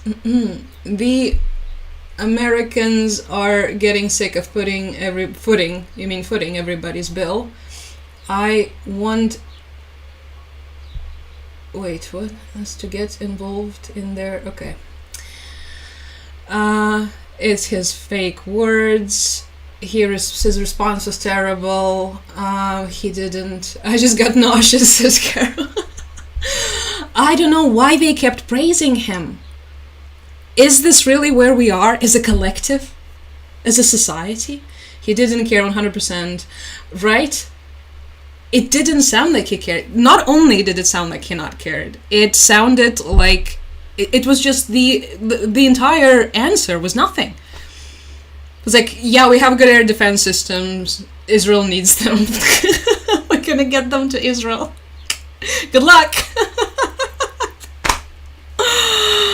Oh, that poor lady. Oh, she looks absolutely devastated. Which is understandably so, right? We're looking at the reality where every single day all of the major Ukrainian cities are getting just attacked repeatedly by those drones. So you understand the heartbreak. If you watch anything from the people who are living under these constant shellings, which is, it's not me, as you can tell, based on how, cheerful I am, and that I can laugh, because I'm very far away from there. Thank you, Michael. But the people who are living under those missiles, or who have family, they have very different response to what's going on, obviously. It's a lot of stress. It's extremely nerve-wracking. It really, literally breaks you spiritually, all of this. Running to the shelters, not knowing whether or not your house is going to get hit. Worrying about your kids, worrying about your family, your friends, your pets, your life, your business, everything. And it's all written in her face. So she's definitely excellent in all of this. And he's kind of there, I guess, all orange, as always. So yeah, that was, for some reason, the highlight that everyone said was so humane, and oh my god. Which, again, made me believe that as long as he's not, just telling someone to go to hell, then it's already progress. Is he getting commissions for selling Patriot? Yeah, he's gonna put Coinbase on all of them next time. May I ask why you are anti-Zelensky, ask sincerely. The rest of the news present him. First of all, my main stance in life, always, forever, since the day I got any sort of political conscience, I'm always against anyone in power. The moment they get power, I'm automatically in opposition to them, because you have to be. It's so easy to fall into the trap of worshipping someone, creating a cult of personality. Thank you, Direwolf. It's so easy to just lose track of reality. You have to stay cool, and you have to always you have to be opposed to power, because otherwise they're gonna use it against you. So that's the first thing.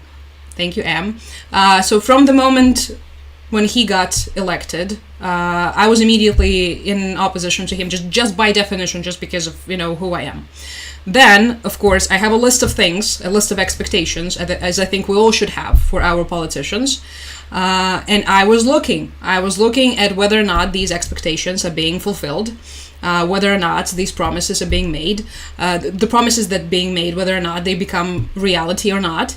And it's not a him problem in any way, shape, or form, but some of it is him.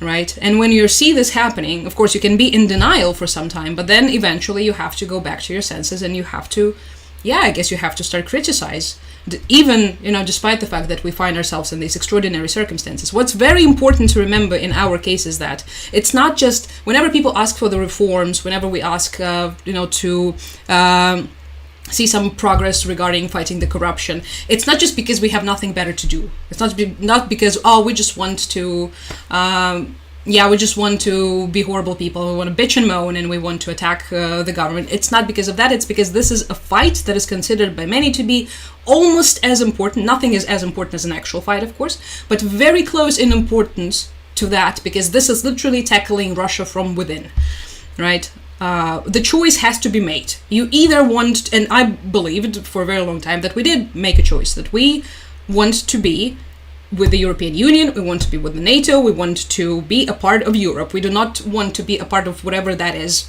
happening to the east of us. So when you realize how existential this matter is, again, you have no other choice. Oh, thank you. Dave, is this you again? Sending me a PayPal donation. Thank you. Anyway, when you realize how existential this is, you have no other choice but to be critical and to be in opposition, even more than you were before. It doesn't mean hating, right? It doesn't mean like being anti or whatever. It just means, I think, keeping your head cool and staying up to date. And realizing what's at stakes. But again, that's just me. It's just me. I'm only one private citizen. There are many of us, thankfully, still, despite the Russians' best effort. And we all have different opinions. And we talked about how, we already talked about how incredible he was at the beginning, and nothing will ever take that away from us. Okay, now I need a sip. Now I need a sip of tea. I feel like... Wait, am I behind? Because I'm also watching my own YouTube. Okay, no, it's all good. Just... typical me, trying to catch up with reality. When people say, Americans say we're sick of paying the bill, it cut off. It cut you off. You understand that the world, and then it cut you off. I also felt like it's a little rude to ask people about their trauma like that. Oh yeah, you mean the... I wouldn't really expect any tact from him, from Mr. Trump meeting. Honestly, that's probably the last thing I would expect from him at this point, especially. So, again, thank God that he didn't spit at her, I guess. She was interviewed by the BBC afterwards, and she looked confused and saddened. It wasn't nice. Yeah, it was definitely... I think it took a toll, right? It took a toll on her. He will dip Patriots in gold first to match the merch. Thank you, Britnick. I should always question those in power. What's up with his merch, by the way? Yes, true that, Mandy, I agree. But what's up with the merch? So much merch, and everything is golden. The perfume, what? I didn't even know you could do that. The coin, yeah, oh well. This is the era we find ourselves in, I guess. Anyway, back to the NATO summit we go. So, let me scroll a little back to the... I mean, I don't really think we need to see the daddy clip again, but that was one of the things that happened. 2 days ago on our live stream, we read the text message that NATO chief Mark Rutte sent to Trump, which was already a lot. It already felt like a humiliation ritual in itself, and we were very disheartened and confused by this. Although it was kind of fun in its own weird, sort of perverted way, but it was mostly humiliating. And yeah, I don't really. I at that point in time, I thought I don't really want to see anything like this happen again, right? Okay, it happened in private. Rutte wrote a text message to Trump, calling him all of these, beautiful words. Extraordinary, how incredible he is. Okay, it happened. And then Trump posted it on Truth Social, because of course he did. Right, one-time thing. Okay. What happens next? What happened? Yes, of course, the infamous daddy situation. So he calls him daddy. It immediately gets picked up by everyone. Jesse Waters, of course. Why do I know about this man's existence with the daddy? And it's not the first time we've heard about the entire daddy rhetoric regarding Trump. It was there from the very beginning. Was it one of the people who wrote it was Mel Gibson, I think, or something? It's so sick and twisted and so unpleasant, and yeah, and it completely overshadowed the summit, which was actually a good and productive, so thank you, Scooter, for the subscription. It was a good and productive summit. It was, fairly decent. You see, Trump didn't get into a fight with Zelenskyy. They discussed a lot of things they agreed on. Just a moment. What are you telling me? No. Okay. It's my phone being weird. They agreed on increasing the NATO spendings among the NATO members to 5%. That's another question entirely. How are they going to reinforce it? We'll see. So it was good. They agreed on some strategy and aid regarding Ukraine, but it's all completely and utterly overshadowed by the daddy comments. Giorgia Meloni, surprisingly, this is the Italian PM, she said during her meeting with Trump that she would like to see him being as tough on Russia as he was on Iran. So you see, everyone is trying to find a special approach to Trump, but no one beats Rutte with his daddy thing. So yeah, that was just not what you expect from the most powerful military alliance in the world, I guess. But then again, who am I kidding? In this timeline, of course. Who thinks he's gonna do daddy merch next?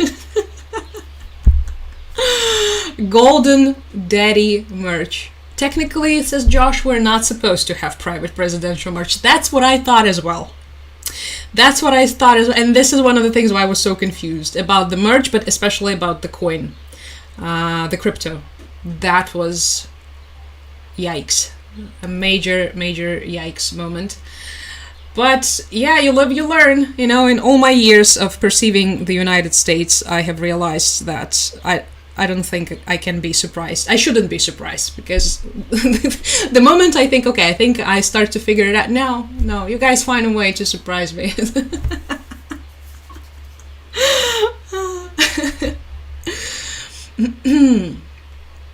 I remember I had a co-worker at my teaching job in Japan who was from Illinois, I think. And we were talking once, and he was one of those, like those white guys who moved to Japan types, if you know, you know. And he was obviously like the star of our company. All of our female Japanese clients loved him because he was like conventionally attractive. Anyway, I think it was our lunch break. We're standing there just hanging out, talking about something. I was practicing my small talk skills with him. And we're talking about America. And it was fairly soon after Trump got elected for the first time. So a lot of these Americans in Japan who were my colleagues, they moved because of him. And so we're discussing all of that. And I think I said something along the lines of like, yeah, you guys, like Americans, you're really complicated. And he turns around, he looks at me and he says, you see, now you're starting to get us. And then he goes quiet. There's this dramatic pause. And I'm like, oh my God, what was that? So, yeah. Or was it, now you're No, now you're starting. Now you're starting to get us. Okay, Troy. Anyway, sorry, got a bit carried away. Come on, you guys. Jason, what are we doing? I just received a very big PayPal donation. Jason, come on. Thank you, I appreciate it. Was it for my rant about my colleague Troy? Thank you so much. This is the first time I ever left my notifications on during a live stream, and this is what I get. Thank you. When facing a narcissist, it's going to be fraught with danger. 100% true. 100% true. Yeah, spot on. That's spot on. What are your thoughts about Israel and Iran? We're going to get to that in a second. We have a very interesting development regarding the optics of it all, regarding how they're all trying to sell it to us. And it has to do with the Iranian uranium, also known as Iranium, that we've already talked about last time. But we will talk about it again because, of course, why not? Many people think the pause won't last. That's what a lot of people believe, yeah. We're currently at the crossroads moment regarding this. Okay, I'm just gonna keep up with the chat and then we're gonna talk about that. No president is permitted to profit from his office. Yeah, tell it to him. Coins with his image and the word daddy on them. Merch and coins are absolutely against American law, but here we are. You guys, yeah. You have to go through with it. You have to live through this period. You have to, it's going to make you stronger. Let's believe that it's going to make you stronger. That it's going to be like a lesson that, when years pass, you will be able to just look back on with a smile, and that it's not going to be something absolutely horrifyingly devastating. You can get away with quite a bit if the Supreme Court is in your pocket, unfortunately. Is it really though? Is it fully in his pocket? I don't know. I'm not that, I think. I was just looking at some of the decisions that were not in his favor and they gave me hope. Was I wrong to feel hope? Just a slight conflict of interest. Yes, it is me. It is me, Ian. Meaning me, Zana, you're Ian. Hi, Ian. Just a slight conflict of interest makes the Goebbels Oval Office incident symmetry. We're as clear as mud. Oh, I like this expression very much. I'm gonna use that. I'm disgusted with our politics. I mean, I think many of us, who isn't disgusted with the politics, just overall the situation. I'm disgusted with what's happening here. Because, what do you mean you have time for all of this interpersonal political beef when there is a war going on with so many people dying? And, So, yeah, it's just... Alright, you guys, we're getting into the uranium now. The enriched uranium. So, this... piece of news from no, please forgive me in advance. Fox News. Wait a second. It's just a clip.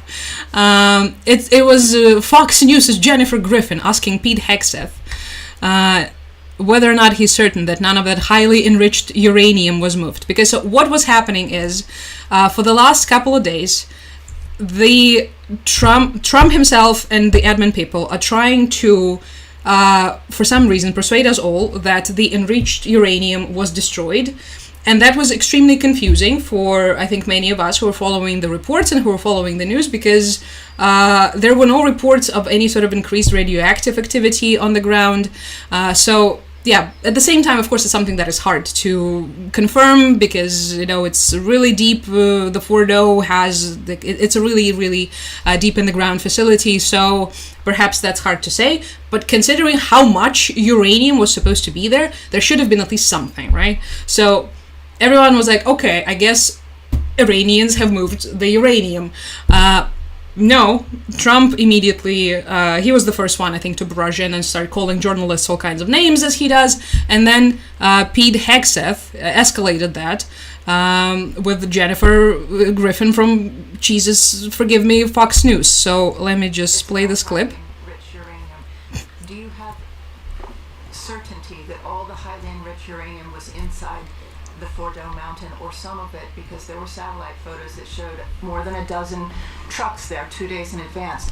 Are you certain none of that highly enriched uranium was moved? Of course, we're watching every single aspect, but Jennifer, you've been about the worst, the one who misrepresents the most intentionally. What the president says. I'm familiar. About the ventilation shafts on Saturday night, and in fact, I was the first to describe the B-2 bombers, the refueling, the entire mission with great accuracy. So I take issue with that. I appreciate you acknowledging that this was the first the most successful. Okay, successful, big success. That's all understandable. So he even gets angry with her, right? With the Fox News person, really. How dare you, Pete? What's wrong with you? Hi, Henrik. And it's interesting, right? How they're trying so hard to persuade everyone that the enriched uranium was not moved. The question here is why, right? Of course, as we just said, it's the optics. They currently, at this situation, at this moment that we're in, they want to create the impression that the operation was one big, great success and that everything has been, everything has been finished, everything has been done successfully. The Iranian nuclear program is done for. It's not gonna be a threat. At the same time, you have all of this reporting coming in that that's not the case at all. That at the very best, it's gonna take a couple months for Iran to rebuild the entire nuclear program. Well, not just rebuild the program, perhaps even to create the weapon itself. So what exactly are we trying to achieve here, right? What are you trying to portray here is the biggest question. Why are you trying to muddy the waters? Obviously, is it just the reputation situation, or is it something else? And also, of course, at the same time, you have Iran denying everything, right? They deny that the strike had any sort of actual significance. They deny that the facilities have been destroyed completely. They deny, again, that the uranium was destroyed. And one interesting thing that's been coming out of Iran, well, not actually interesting, tragic. One of the most tragic follow-ups in this whole scenario, thank you, Anne, was the fact that there is now a massive internal crackdown in Iran. And they're now arresting all of these people, basically accusing them of being Israeli spies. So Iran, first they have announced that they won the war, because of course they did, that they have delivered a massive slap to the Americans and that they have defeated Israel. And so now they can go back to normal, go back to life as usual. And at the same time, this means the beginning of this massive repressions. Which it's just so devastating, because going back to the optics, when all of this, like this scenario was playing out with whether MIGA or no MIGA, are we making Iran great again or are we not making Iran great? Is there going to be a regime change? Then there was the Pahlavi guy who is the supposed the opposition, Iranian opposition leader who wants to be the Shah if the current regime is overthrown. Thank you, Dylan, who lives in America and has been living there most of his life. Anyway, that's him on the screen right now.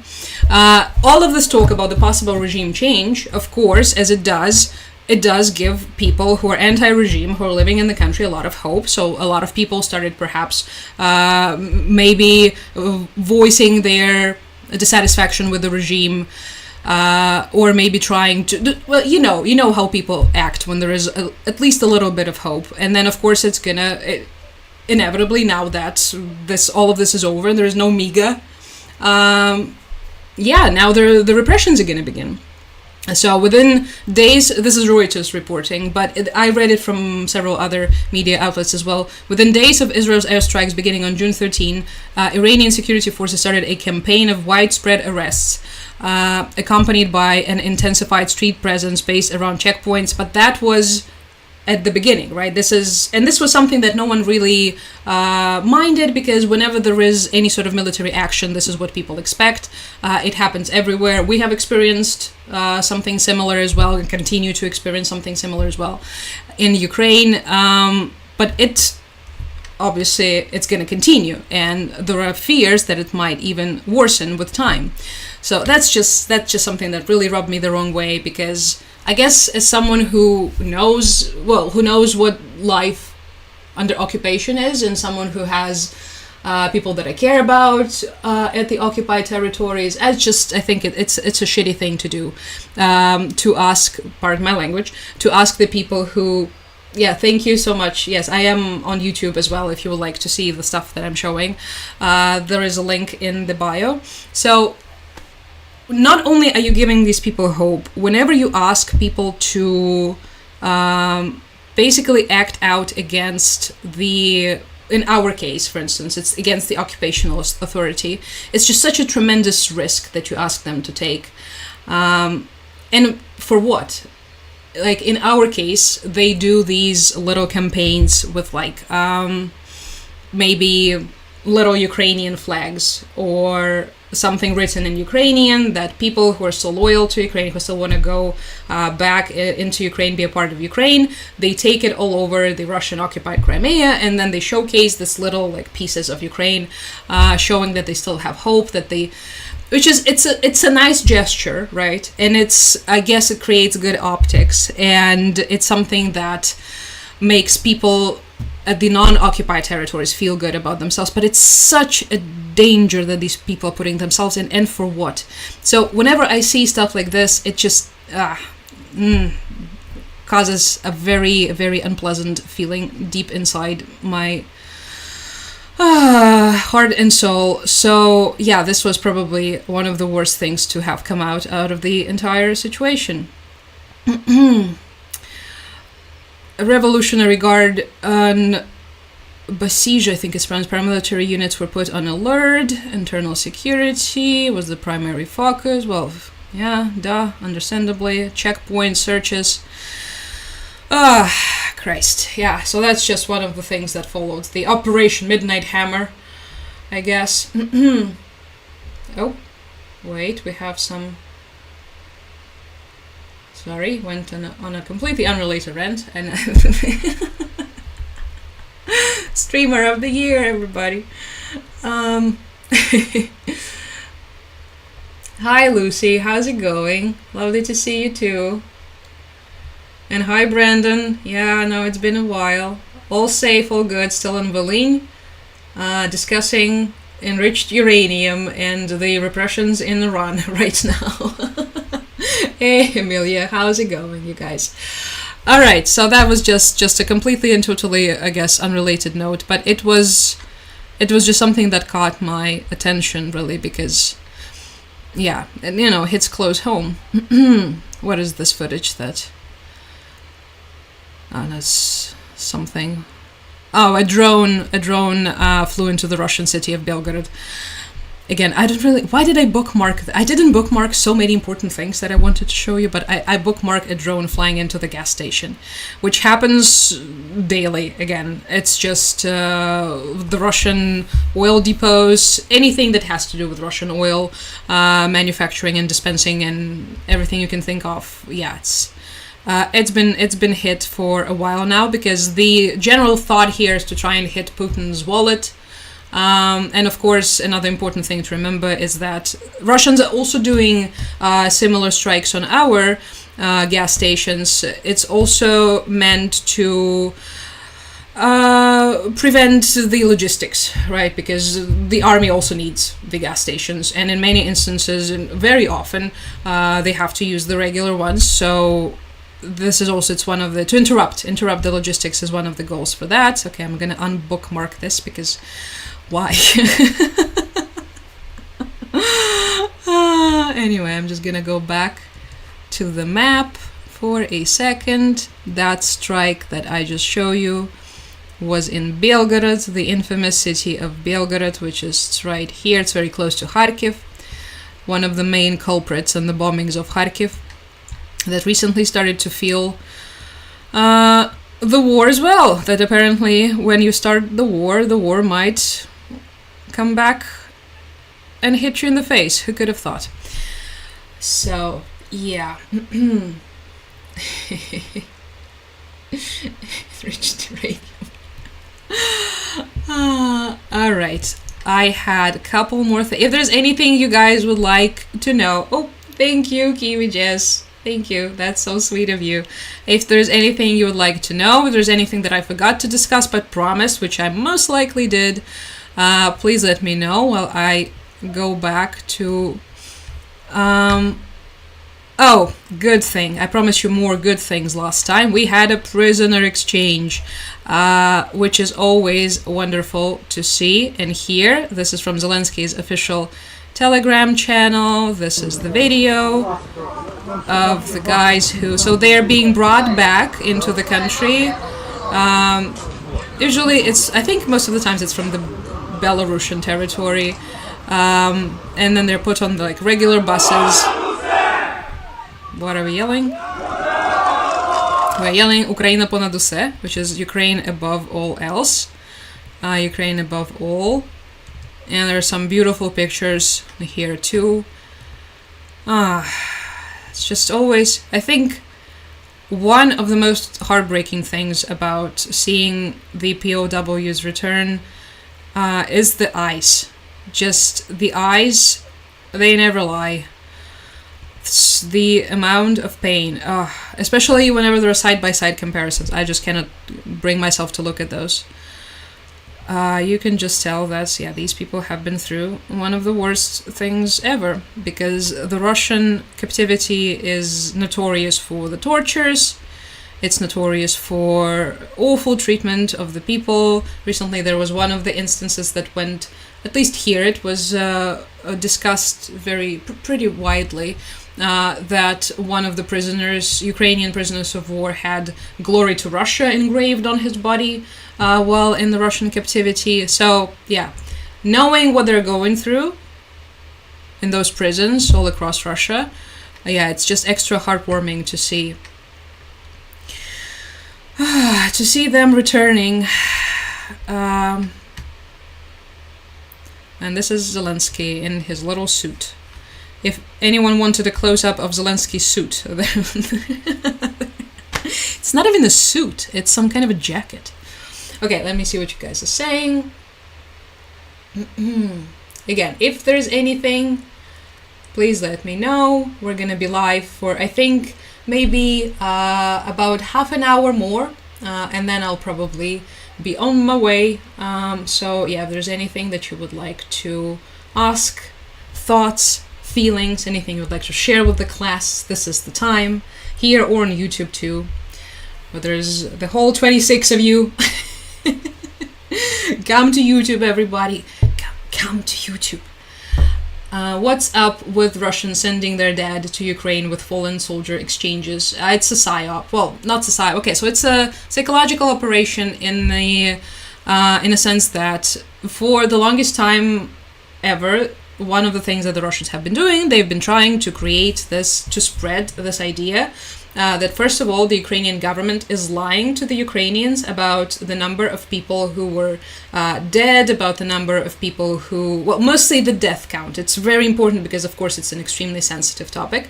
One of the things that they continue to spread everywhere they can throughout all of their propaganda channels is that they have so many of the Ukrainian prisoners and they have so many of the Ukrainian bodies. Ukraine will never be able to get all of them back because Ukraine doesn't have as many. Partially, there is some truth to this because considering what we saw on the map, how the Russians are advancing and they're occupying, right, this Ukrainian territory step by step, all of the bodies that end up there as a, well, you know, the killed in actions, people who were killed in action, they all end up on the territory controlled by Russia. So, of course, it makes sense that they would have a lot of the dead bodies. However, there are not as many dead bodies as they would like all of us to think, right? This is a campaign that's mostly targeting us. And so in order to continue this illusion that there is actually way more bodies than our government is saying, this is what they do.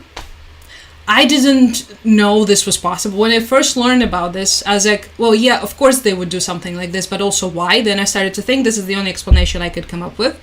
But yeah, this is absolute and utter madness. Welcome to our world, I guess. Next thing you know, they will start to, you know, send in their living people as well, pretending that they're actually ours. Yeah. It's just awful. One more thing that I also wanted to mention. I cannot believe we still haven't talked about Katy Perry and Orlando Bloom divorcing. No, North Korean troops. We are expecting the additional North Korean troops to be sent into Russia in the upcoming future.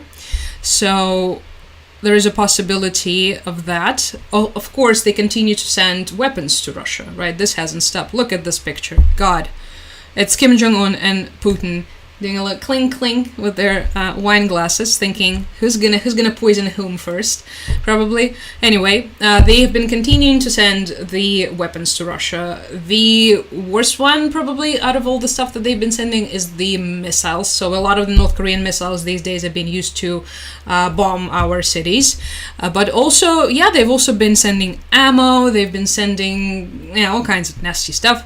And troops as well. The North Korean troops have been participating infamously in the Kursk operation, and this is something that a lot of the communists on Twitter have been denying for months on end before the Russian Ministry of War confirmed it, and yeah, because of course. And now we expect more. I think it's still a question mark where exactly they're going to be used, but considering that we are now expecting another offensive, another major Russian offensive in the upcoming months, with the possibility of another front being open. Let me show you some of the possible directions. So basically the northern direction.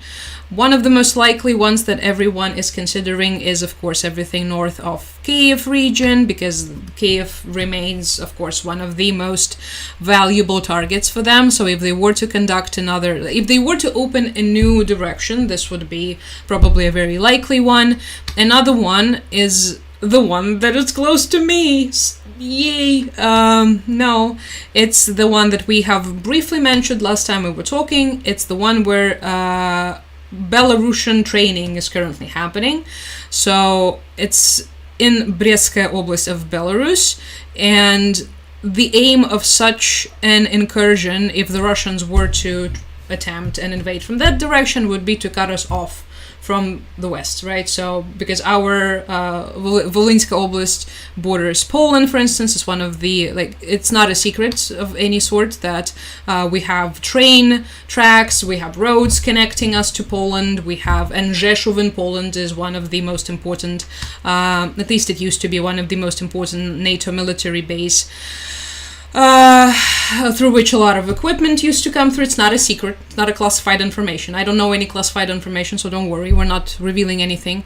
And because of that, Rzeszów is considered, and there were all of these like stories with, for instance, that attempted assassination of Zelenskyy in Rzeszów. There were some like spying in Rzeszów. So yeah, you can imagine. Anyway, so this is another possible direction. So if that were to be the case, would the Russians use the North Korean troops for this advancement? Most likely not. Thank you. Because what they're probably going to do, this is at least what some of the analysts seem to be agreeing on, is that they're most likely to use the North Koreans somewhere on the Russian territory, thus liberating, well, not liberating, but freeing up the Russian soldiers on that territory and sending them, you know, to do whatever in Ukraine. So that could be one of those scenarios. How fun is it for us? Don't you love it, guys? I'm kidding, of course. This is according to this particular article, is citing another article, but it was reported by the South Korean intelligence. If there are any people that you could trust on North Korea, it's South Korea's. So, yeah. What a time to be alive. I know. Thank you, Rollard.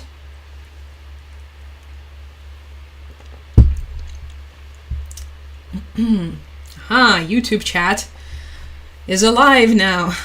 I'm painting and listening, says Deb. Oh, that's so nice. What are you painting, Deb? Is there data on how many prisoners are still in Russia, Belarus?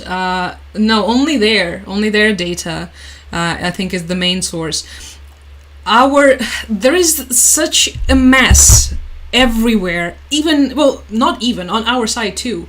We're not really much better, you know, when it comes to bookkeeping and all of this, just the entire, anything that has to do with data and information, not our strongest suit. Just not.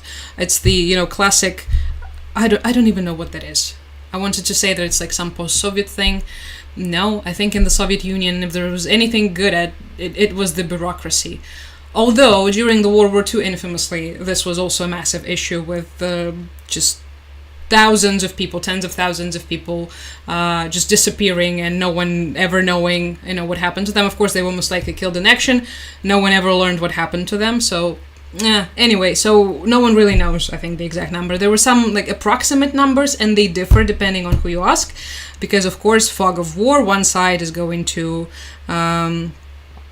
try and artificially inflate the numbers. In our interest, it's to do the very opposite. So yeah, a bit messy here. Dave says, I just arrived from TikTok. I did the TikTok, I did the YouTube. Thank you. That photo op is so wild for both of them, considering both of their well-known poison paranoias, right? I think it's like they were trying to prove the haters wrong, Putin and Kim, in this picture of them toasting each other. Jesus. Hi, Sammy. We're already wrapping up, unfortunately, but we talked about so many things. We talked about the front lines, we talked about Iran, we talked about Zelenskyy and Orban and Trump, and yeah, and a million things that I forgot already. So if you're interested, you can listen to it on YouTube. I haven't seen you in so long. Well, I'm back now, and I'm now live every other day. So I'm currently aiming for the next live to be 28th, on 28th, yes. So Saturday, hopefully. So, but I'll let you know.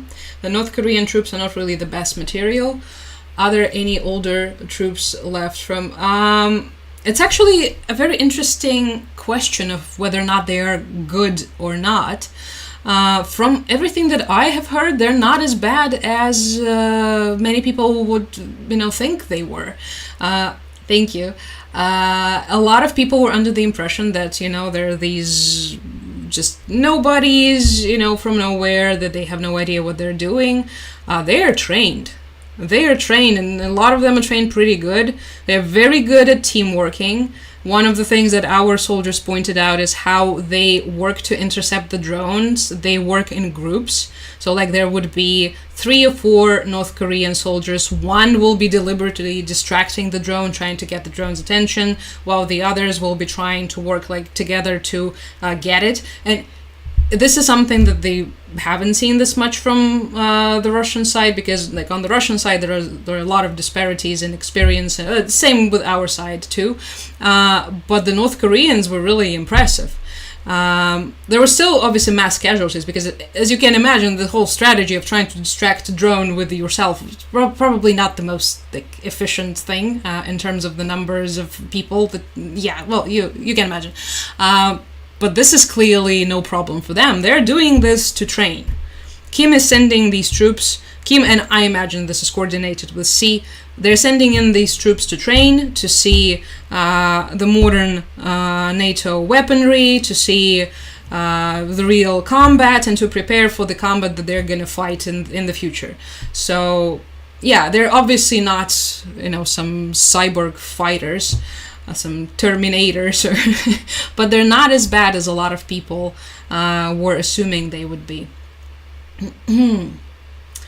So they're trained by Russians. They're also trained excessively back home in North Korea as well, which I'm not a specialist on North Korean military training, and of course they've learned a lot during last years. I would imagine they're studying everything that's happening just as hard as NATO is studying what's happening, because everyone is using this war to learn and improve. Everyone is testing their weapons on my poor country's soil. So yeah, it is the situation. Oh, дякую, пане Варях. Was it Варях? Kim wants these poor guys to take on the whole world. Yeah, ideally. Not gonna happen, but Kim can dream, I guess. Kim can dream. Do you mind telling us, thank you, what's your favorite anime/manga is? Talked about this briefly, but I'm always glad to mention this again. Samurai Champloo. I absolutely love it. I love it because I am my bachelor's was in Japanese history, so anything that plays with Japanese history in any way, shape, or form, I love. I love Mushishi. I love Mononoke. That's mainly for the vibes and the art style, but yeah, I think most of the things that Notamina Studio did back in the day, it was very good, and I like it. But yeah, love me some shonen too. I think you cannot see, but I have a volume of One Piece sitting behind me, and there's also some Naruto, because of course. So yeah. Будь ласка, мадам. Який пан, дякую. It really is a sad state of affairs. Could have been worse. Always remember that things could have been worse. So yeah, maybe I should do like a video about my favorite stuff and like a recommendation list. And what kind of stuff are you looking for? Are you looking for a longer one, like a million episodes, or something shorter? Have you seen Perfect Blue? I think it's one of the best ones just of all time. What about Neon Genesis Evangelion? Immediately start out from the classics. Mel Brooks, hope for the best, expect the worst. Yep. This is where we are, continuously, repeatedly, for years on end. Okay, so we talked about, I think, most of the things. By the way, again, cannot recommend this website enough, called Militarny. If you're interested in anything, military and weapons related and Ukraine centered, it's a Ukrainian website. One of the owners is the director of the Come Back Alive, which you remember, like very much. So yeah, Militarny. All right. Let me also scroll. And that's the Irish lawmaker displays meme of Vice President J.D. Vance while addressing new U.S. border rules. The J.D. Vance meme is crossing the borders. It's soon going to be the language of international communication. Everyone's favorite memes of J.D. Vance. Of course I had this clip bookmarked, the one that I couldn't find with Trump and the Ukrainian reporter, but okay, we've already looked at that. So, yeah. Oh, there is a very decent article by The Economist to those of you interested in the Baltic states and how prepared they are.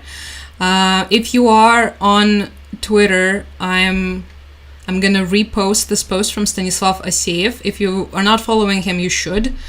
But yeah, it's basically the article detailing the possibility of the war, Russia-NATO war, the arguments, and it's followed up by The Economist article called Putin's Next Target. So yeah, I just reposted that if you're on there. Some of the arguments that Aseev mentions in some of the points. Russia is rapidly increasing the production of artillery, drones, and missiles, exceeding the needs of its army in Ukraine. This is something that has been a well-known fact for a while, that they're preparing for something bigger. Western intelligence warns that war could begin within 2 to 5 years, with the main threat to the Baltic states: Estonia, Latvia, and Lithuania. The Baltic states will suffer the most, according to these estimates. Hopefully it's never gonna happen, but whose GDP could fall by more than 40%, meaning will suffer from the increase in spendings, huh? Anyway, it's the economic prediction. Thank you. In the event of an attack of NATO countries, the conflict will spread and European countries will be forced to intervene. Obviously, that's the point of being in alliances with people. With the Russian smokescreen sowing confusion, Trump might hesitate to act rather than the unambiguous response sought by allies. It is not unimaginable that Trump instead posts on Truth Social calling for peace, not war, or urging Europe to talk with Vladimir. We have already seen this happening. So yeah, just something to think about, I guess, for all of us. I wish we didn't have to. But we have to, because that's the reality that we find ourselves in. Alright. Okay. I've said this already like a million times. Alright, one more look at the chat, you guys. And I see the JD sticker.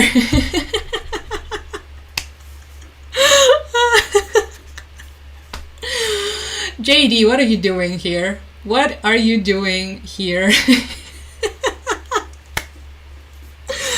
Why does it crack me up so badly? Is it because I'm tired? I don't know. It's really hard to say. I think especially when the entire thing with the JD Vance memes, when it was just getting started, I saw probably something in the hundreds of those. It was beautiful. It was such a beautiful moment for all of us. Oh yeah. Wish we could turn back time to the good old days. I'm gonna open the map for now. Have seen so many people putting that meme as their profile pics. People of taste, if you ask me. Been watching JoJo's and Full Metal Alchemist. That's good. That's a good pick. That's an impeccable pick. So, good start. You should definitely finish those. Incredible taste already. I don't have anything to teach you, I'm afraid. JD Vance humor should be the new currency. It already is. In this chat, it already is. So. Alright, everyone. I think... Okay, wait, no. We have another comment on YouTube. I live in Lithuania, says Clara. But I feel so uninformed regarding all these things like evacuation plans because I don't want to even believe that it's a possibility.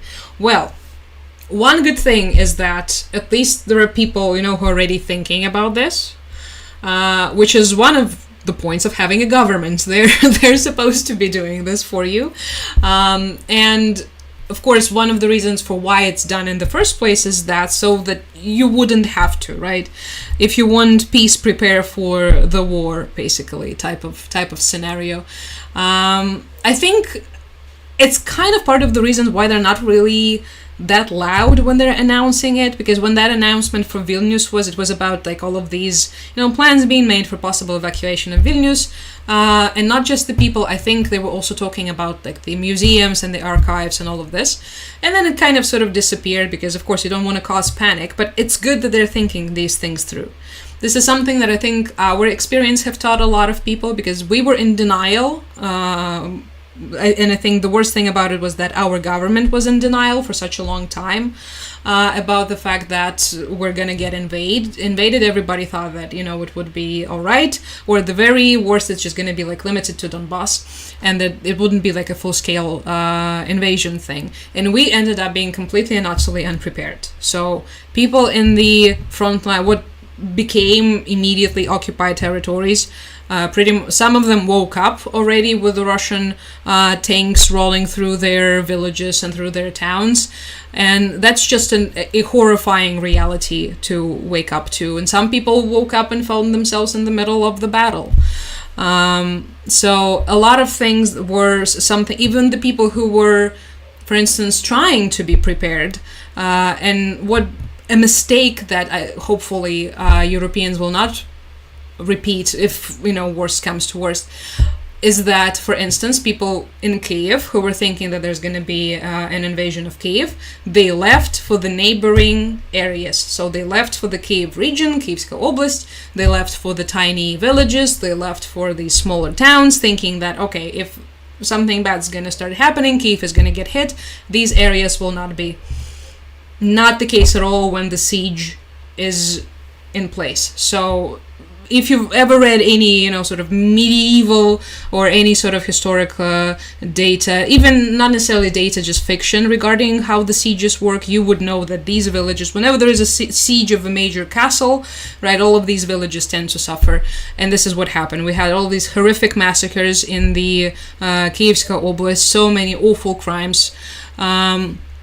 Because Kyiv became a fortress, right, and all of these areas around it were unfortunately flooded with the invaders. So a lot of these lessons, which are awful, and one just doesn't even want to think about those, but you have to think about them, or you must have people who would think about them for you. So that's also a possibility. And I feel like this is what they're doing in the Baltics. It seemed to me that this is what they're trying to do. They're taking from our experience and they're building up, trying to prevent the worst case scenario. So, because they do not have the luxury, well, I mean, I guess in a way it is, we have such huge territory that we had from, like, some things that are possible for us would not be possible for smaller countries. So you have to be extra ready, I guess. So, yeah, prepare for the worst, be happy with less. Exactly, right?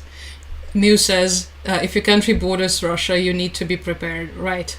Yeah, this is something that, for some reason, we were delusional about. So, because we thought they wouldn't do it. Blue-Eyed Samurai, great show. Have it on my watch list. Still haven't checked it out. Should I? Okay, maybe. Well, Nick says I should. Maybe I should. Maybe I will. Who knows? I saw some clips. The animation looked incredible. So, all right. On this hopefully optimistic note, we will be calling it an evening. Thank you everyone so much for watching. I appreciate you all. Thank you. Let me just, okay, I think, yeah, I got all of the messages in all of the chats. We had a very nice, very chill day today. So you can always, we now have like a new scheme, a new situation in place. The recording on YouTube is available, so if you're interested in rewatching 2 hours of me ranting at my screen and laughing at my own jokes, you can do that. You're welcome. Once again, thank you everyone. Thank you for staying here. Thank you for supporting us. Thank you for listening to my rants in particular, and tolerating my jokes. The next stream most likely is going to be on Saturday. So Yeah, but I will notify you on my social media platforms if something changes. So on here, on Instagram, this is also where all the dog stuff is. So if you want to see my dogs, you can go there. And also on Twitter. So yeah, thank you guys. Mwah. Okay, I'm gonna say bye to TikTok first. Thank you, TikTok. Once again, mwah. Take care. Stay safe. Stay sane. Okay. And I'm also gonna say goodbye to YouTube now, to all 29 of you. Thank you so much for watching my maps. I'm trying my best to do this the whole thing. It's still new to me, but I think I'm improving. So I keep telling myself. Thank you for watching. I'm gonna be turning it off now, and until next time, you also stay safe and stay sane. Bye bye.